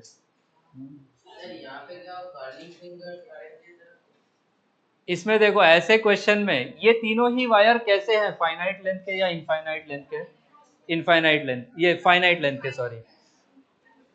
तीनों की वजह से फील्ड कहाँ होगा? बाहर की तरफ। आप इंडिविजुअली इस वायर की वजह से फील्ड देखते तो थंब के अलोंग करंट, उंगलियां कहाँ आई? ऊपर, बाहर। इसकी वजह से फील्ड देखते बाहर, इसकी वजह से भी फील्ड देखते तो अरे बाप रे, ऐसा बाहर ही आएगा। पॉइंट मेरा ये है, तो तीनों की वजह से फील्ड अगर सेम डायरेक्शन में है तो हम उसको क्या करेंगे? ऐड करेंगे। ठीक है। सेंट्रॉइड क्या इक्वली बांटेगा तीनों को? ये वायर का एक एंड है, ये दूसरा एंड है। ये वाला एंगल्स कितना कितना होगा? 30-30। ये वाला वायर भी जो एंगल बनाएगा, ये और ये कितना कितना होगा? 30-30। इस वायर के लिए भी एंगल्स कितने होंगे? 30-30। पॉइंट मेरा ये है कि ये अगर वायर 1 है, ये वायर 2 है और ये वायर 3 है, तो तीनों ने क्या एंगल सेम बनाए हैं? तीनों ने करंट सेम कैरी किया है। तीनों का सेंट्रॉइड से डिस्टेंस भी क्या इक्वल होगा? तो हमारे पास एक वायर की वजह से हम फील्ड निकालेंगे, इनटू टोटल कितना वायर है? 3। तो जो हम मैग्नेटिक फील्ड लिखेंगे सेंट्रॉइड पे, इट विल बी, जो नेट फील्ड होगा इसको हम कैसे लिखेंगे? 3 into magnetic field due to any one wire. अब एक वायर के लिए लिखने के लिए ध्यान देना, परपेंडिकुलर डिस्टेंस क्या कितना लिया जाएगा? नहीं, ये है आपका परपेंडिकुलर डिस्टेंस। जरा निकालो तो देखो, लगाओ दिमाग तो। हाँ, इस ट्रायंगल से निकाल लो। ये एंगल कितना होगा? ये कितना होगा? a/2। tan 30 से रिलेट करो दोनों को। इस वाले ट्रायंगल में हम लिख सकते हैं tan 30 is equal to r perpendicular upon a/2। तो परपेंडिकुलर डिस्टेंस कितना हो जाएगा? a/2 इंटू tan 30, और tan 30 कितना होता है? 1/√3। तो फाइनल कितना हो जाएगा? ये परपेंडिकुलर डिस्टेंस यूज करो, और अल्फा बीटा दोनों ही कितना कितना लेंगे? 30-30। करो सॉल्व, यही तरीका है।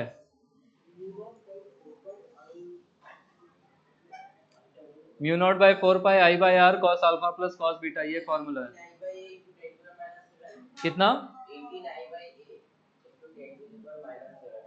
क्या बात कर रहे हो, वही आ रहा है।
फील्ड का डायरेक्शन कहाँ होगा? सेंट्रॉइड पे। कैसे घुमाएंगे उंगलियां? बाहर आएगा तो क्या लगाएंगे हम? डॉट। समझ में आया कैसे करना है? अगला स्क्वायर लेके करो सॉल्व। स्क्वायर का साइड ए है, करंट आई है, एंटी क्लॉकवाइज करंट है। हाँ सेंटर पे ही, लूप्स में हमेशा सेंटर पे ही निकाला जाएगा, उसके अलावा का फॉर्मूला ही नहीं है हमारे पास, तो सिर्फ सेंटर पे ही कैलकुलेट ही कर पाएंगे। सर करंट एंटी क्लॉकवाइज लेना, स्क्वायर लेना, साइड ए लेना, करंट आई लेना और सेंटर पे फील्ड निकालो।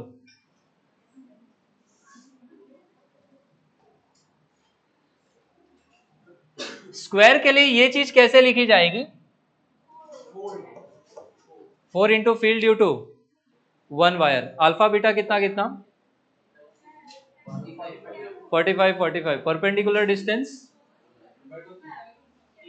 a/2। करो सॉल्व।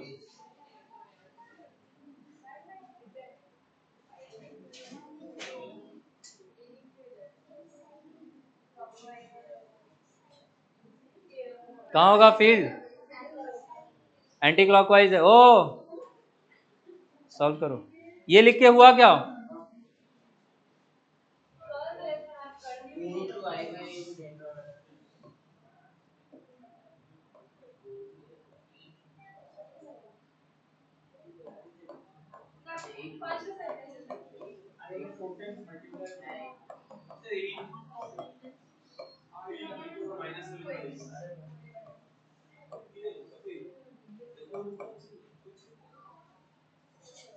सेंटर से क्या सभी वायर्स इक्वल डिस्टेंस पे होंगे?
हाँ बताओ कितना आया आंसर? 8√2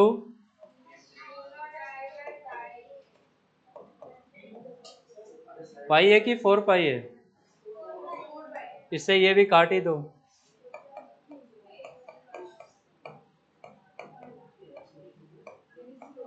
डायरेक्शन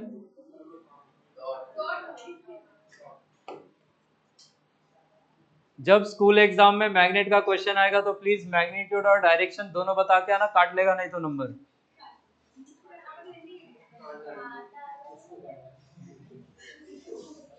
जैसा नंबर आ रहा है ना।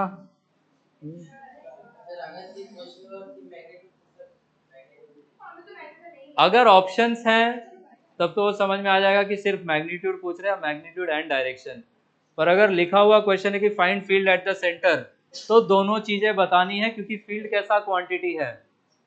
वेक्टर। तो आप मैग्नीट्यूड भी बताओगे और आप डायरेक्शन भी बताओगे, ये लॉजिक है। चलो आगे।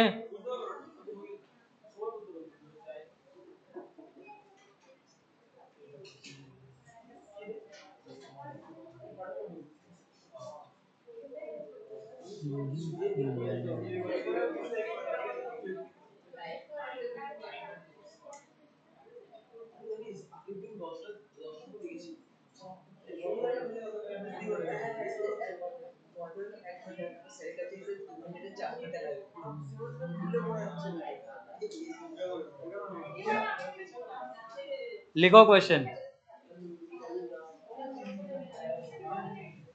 A long straight wire, please please class में बैठो, क्या कर रहे हो? सबको बोल रहा हूं मैं, सबसे परेशान हूं। A long straight wire carrying current capital I, a long straight wire carrying current capital I is bent, bent मोड़ दिया है, at its midpoint, carrying current capital I is bent at its midpoint to form an angle of 45 degree, to form an angle of 45 degree. The induction of magnetic field, induction of magnetic field मतलब भी magnetic field ही है। The induction of magnetic field with in bracket in tesla at point P, the induction of magnetic field in Tesla at point P, which is at a distance capital R,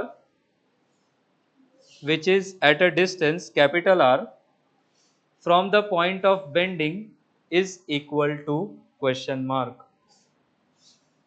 diagram दिया हुआ है।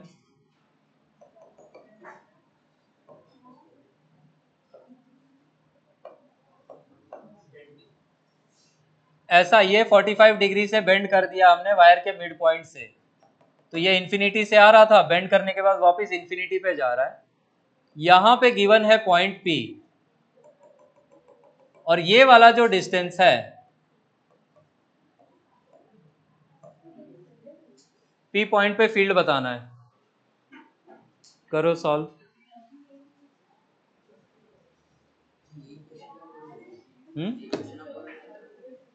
एक और भी है, ये तो एक टिपिकल प्रॉब्लम है।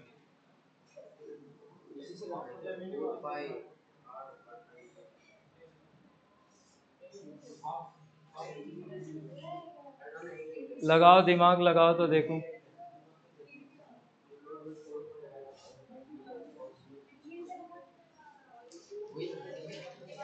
फाइनाइट लेंथ वाला लगेगा। वो जो एक सेमी इनफाइनाइट के बाद एक अलग डायग्राम बनवाए थे ना, वैसा वाला, हाँ वो फॉर्मूला लगेगा। अच्छा, इस वायर को अगर मैं दो पार्ट्स में तोड़ दूं, बिफोर बेंडिंग वाले को 1 बोलूं और इसको 2 बोलूं, P पॉइंट पे दोनों फील्ड बनाएंगे कि कोई एक ही फील्ड बनाएगा? कौन नहीं बनाएगा? क्यों 2 वाला वायर नहीं बनाएगा? उस पॉइंट से पास हो जाएगा, वो आ रहा है समझ में? तो सेकेंड वाला वायर फील्ड नहीं बनाएगा, सिर्फ कौन बनाएगा? 1 वाला वायर इस पॉइंट के लिए कैसा है? Semi infinite. पर क्या एंगल 90 है? नहीं, तो आप एंगल निकालोगे। परपेंडिकुलर डिस्टेंस क्या आर लोगे? नहीं। करो जरा, समझ में तो आ गया, फिर क्या करना है? नहीं आया समझ में तो फिर इसको एक्सटेंड कर दो।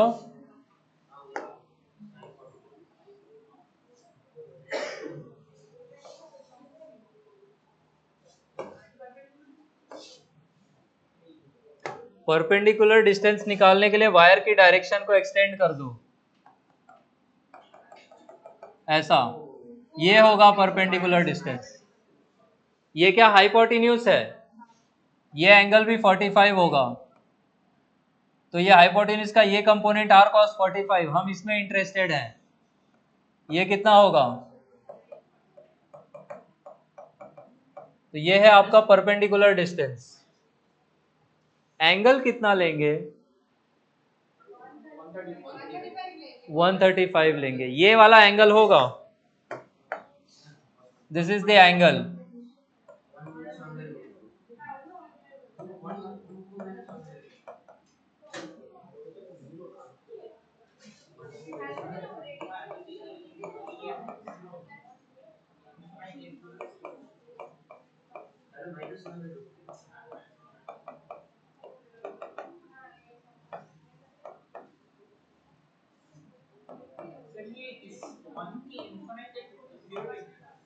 हाँ, इन्फिनिटी वाले को 0 ले लो, अल्फा 0 होगा और बीटा कितना हो जाएगा?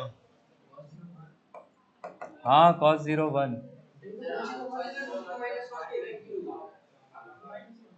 अल्फा इन्फिनिटी वाला एंगल ले लो, उसको 0 बना दो, एक एंड पे एंगल आपके पास है।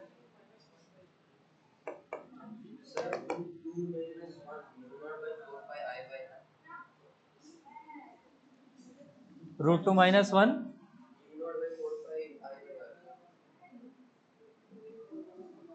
ऑप्शन तो है।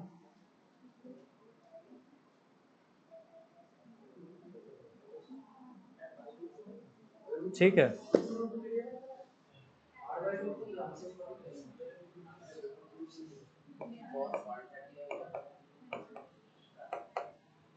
cos 135 देखो ऐसे निकालना,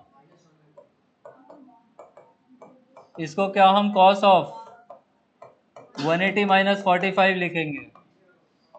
ये 135 यहाँ पड़ेगा, यहाँ पे कौन पॉजिटिव होता है? साइन, को साइन कैसा होता है? तो cos 135 का वैल्यू विल बी -1/√2, ये लेना है आपने।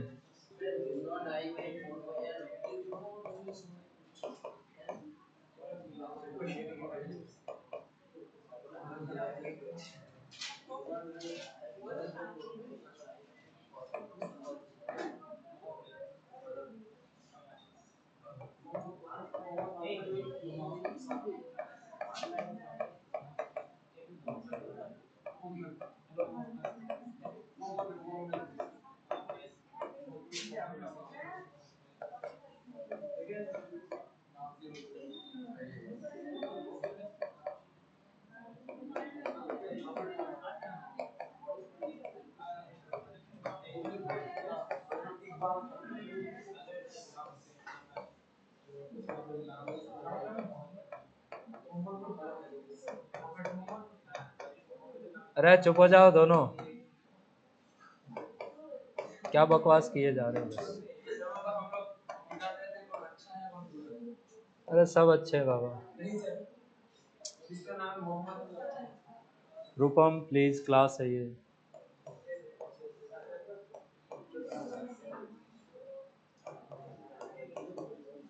ऐसा आया क्या? डायरेक्शन बताओ, पी पॉइंट पे किधर होगा? डायरेक्शन भी पूछा है, इसको एक्सटेंड कर दो। ये क्या इस साइड में है? इस साइड के सारे पॉइंट में फील्ड कहाँ निकलेगी? बाहर। तो आप इसी आंसर के बाद क्या लगा देंगे?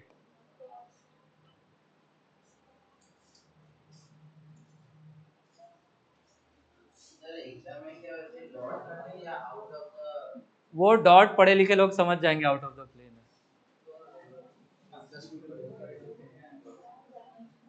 पढ़े लिखे लोग ही पढ़ा रहे होंगे, आई एम अज्यूमिंग, स्कूल में।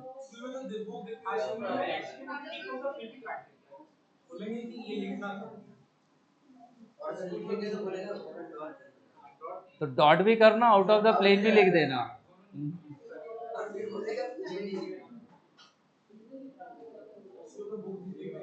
नेक्स्ट क्वेश्चन पे चलो।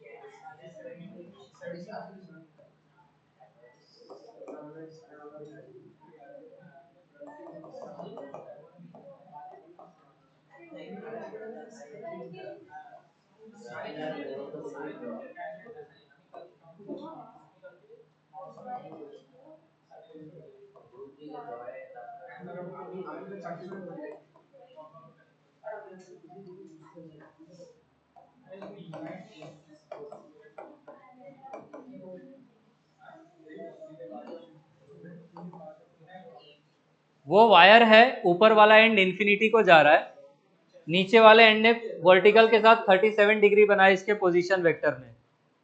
फील्ड पूछा है पी पे।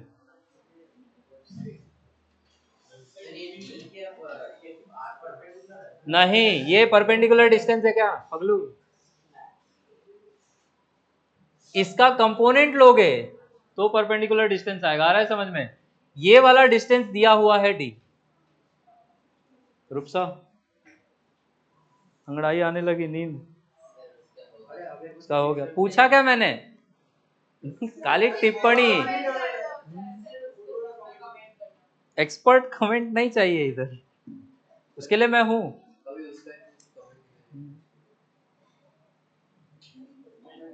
मत कर लाला, मत कर।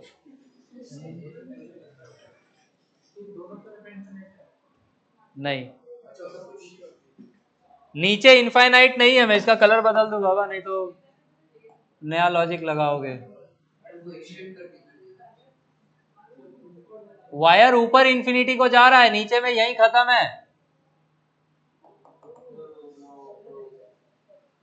वो बस ये बताया कि वर्टिकल से एंगल 37 है।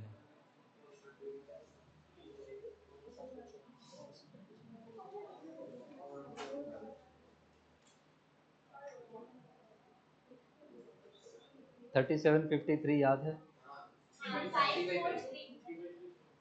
ठीक है, करो फिर।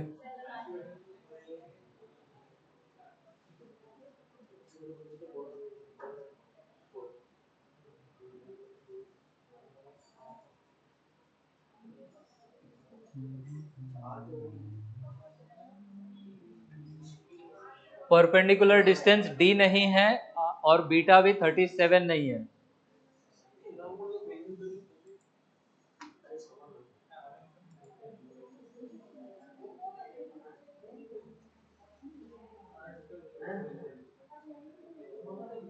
साग्निक सॉल्व कर लो,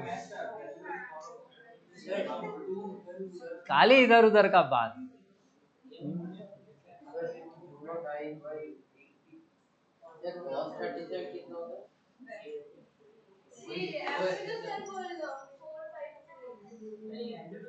ये याद रखो, कितनी बार बताना पड़ेगा। क्या बात है, ये है। यहां से निकालो साइन कॉस। इसका आंसर नहीं मेरे पास, मैंने मन से दिया है, मन की बात है।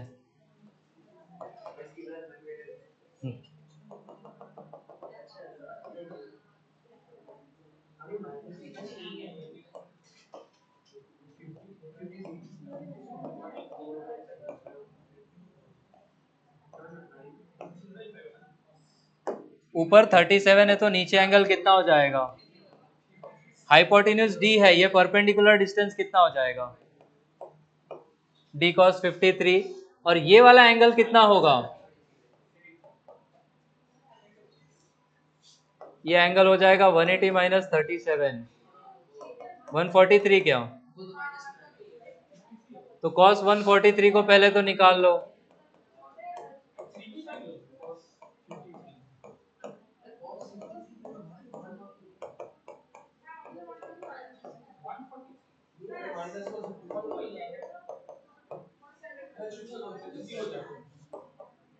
ऊपर वाला एंड कितना बनाएगा?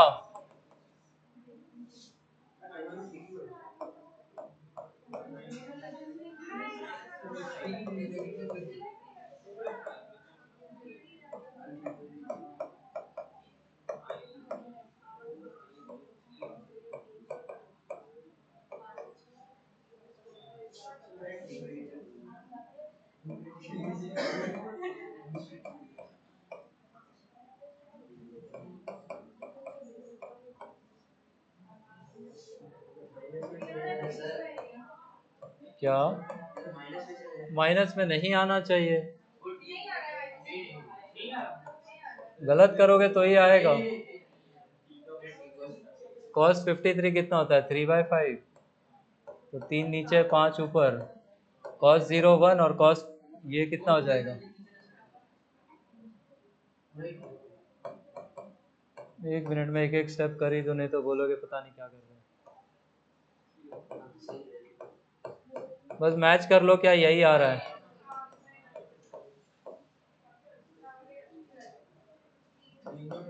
और ये कितना हो जाएगा? 2/3। तो 2 से ये 2 काट दो,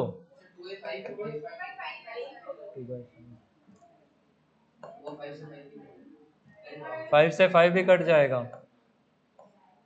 अब हो गया इसको रोग।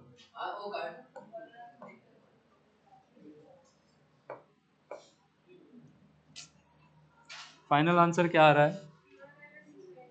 ठीक है, mu not I bye, direction बता दो। उंगलियां करंट के अलोंग, पी पॉइंट राइट में है, राइट में कहां जाएगा?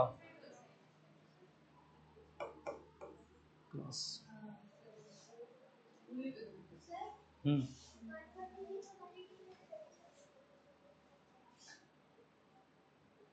ओ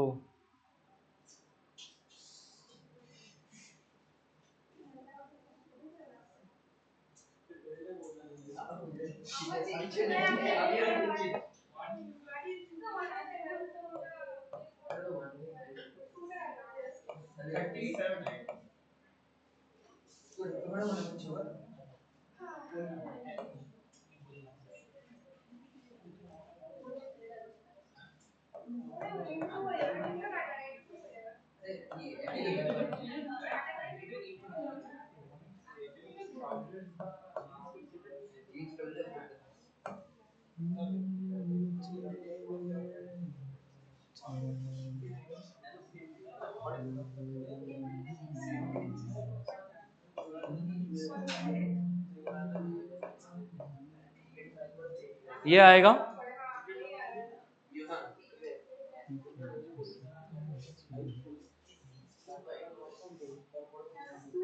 क्या 16 आ रहा है?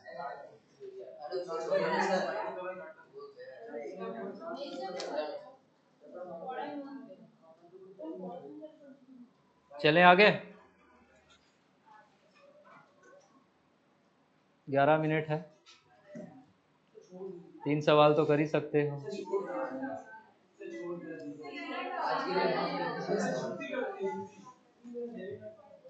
ये हो गया लिख के। एक स्पेसशिप है,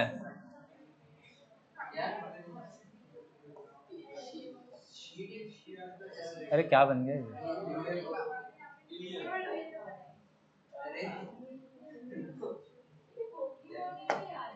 पोकीमॉन नहीं है।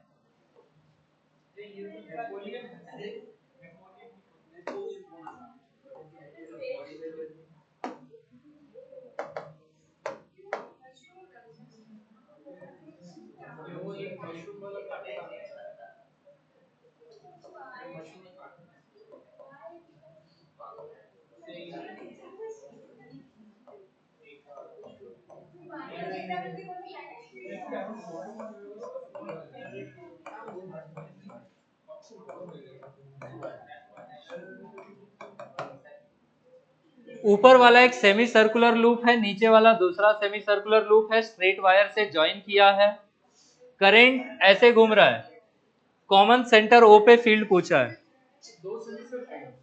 हाँ, नीचे वाला एक सेमी सर्कल है, ऊपर वाला दूसरा, नीचे वाले का रेडियस r1, ऊपर वाले का r2। ऐसे क्वेश्चंस में क्या करना होता है, आप अलग अलग वायर सेगमेंट्स को नंबरिंग कर दो।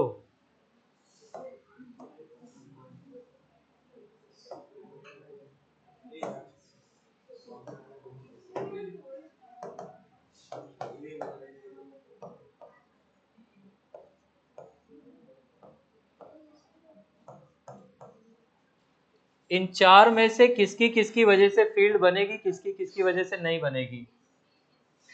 इसकी नहीं, नंबर बताओ।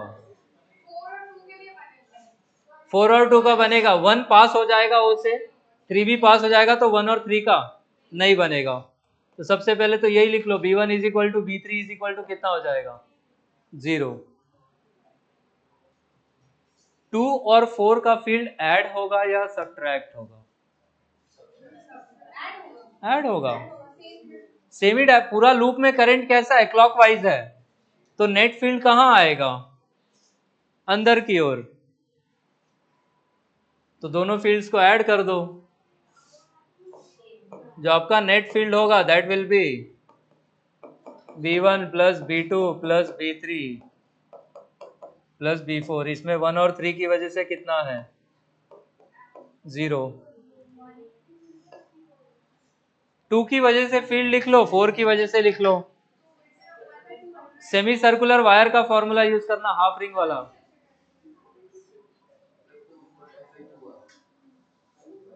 पूरे रिंग की वजह से होता हो mu naught I bye 2r, और ये सब कितना है दोनों हाफ हाफ, तो इंटू हाफ भी तो करोगे।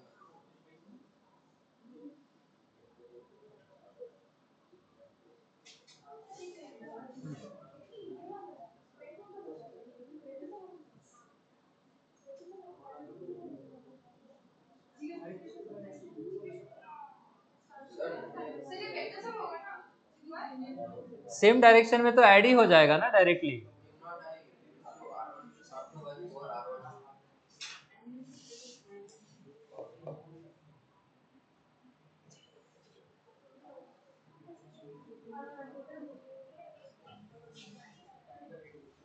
रूपम कैसे करेंगे? 1 और 3 की वजह से Q0 है, समझ में आया। 2 वाला पार्ट कैसा है, सेमी सर्कुलर है, उसके लिए क्या फॉर्मूला पड़ा था, mu not I bye 2r पूरा होता तो, और आधा है तो इंटू क्या कर देंगे हाफ, तो म्यू नॉट करंट है आई, और रेडियस कितना है, और ये रिंग का कितना है हाफ। ऐसा ही 4 के लिए क्या लिखेंगे हम, बस क्या R1 की जगह R2 आ जाएगा, ऐड कर लो, कॉमन ले लो।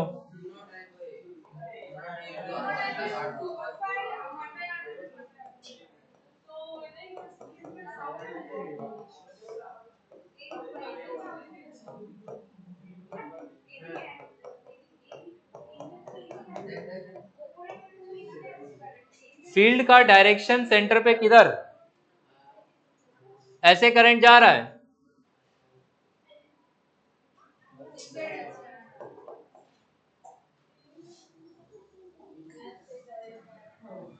एक लास्ट क्वेश्चन,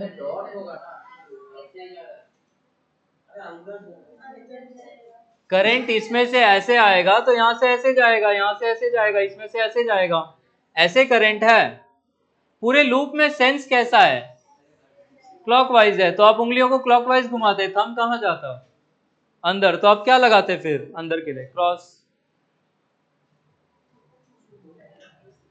लास्ट क्वेश्चन, यही करो और निकलो।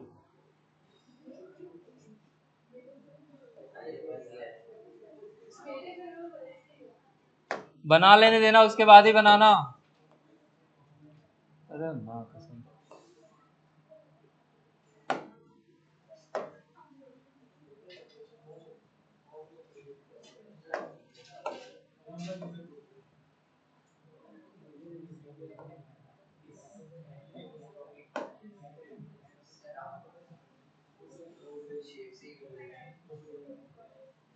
शेप से मिटता नहीं है, प्रॉब्लम ये है।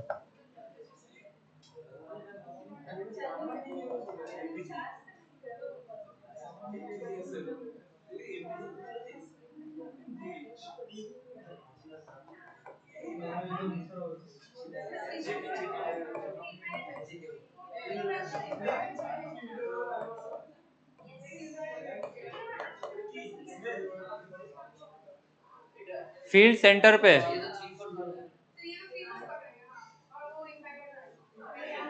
क्या दोनों इनफाइनाइट वायर्स की वजह से फील्ड बनेगी, सेमी इनफाइनाइट है दोनों तो टेक्निकली।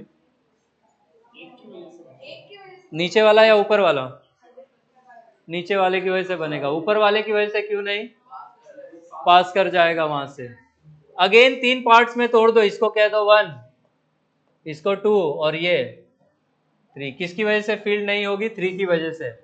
1 और 2 का फील्ड ऐड कर दो, अंदर की तरफ ही होगा दोनों की वजह से। अब ये सेमी इनफाइनाइट वायर क्या 90 डिग्री वाला है, इसके लिए डायरेक्ट फॉर्मूला क्या था, mu not I by 4 pi R. R was the perpendicular distance, यहाँ पे कितना है वो, कैपिटल आर ही तो है।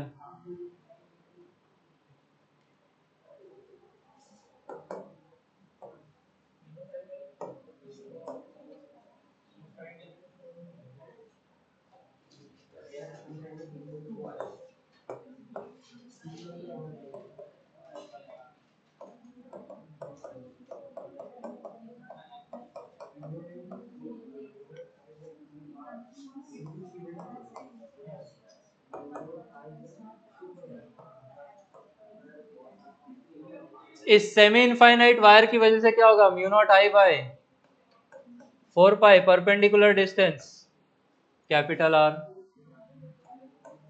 उस रिंग की वजह से क्या लिखेंगे, पूरा रिंग होता तो mu not I by 2 R. ये है कितना, डायरेक्शन किधर होगा फील्ड का, क्लॉकवाइज जा रहा है तो कुछ कॉमन उठा लो।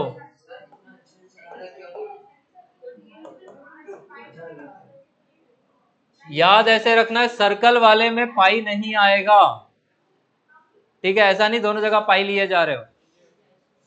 तो कॉमन क्या क्या है, mu not I by 2 R, क्यों 4 आर ले सकते हो कॉमन।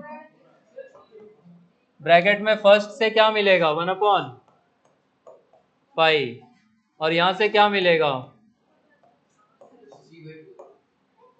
यहीं पे आप आंसर छोड़ सकते हो। आया समझ में। This is it for today, जाइए।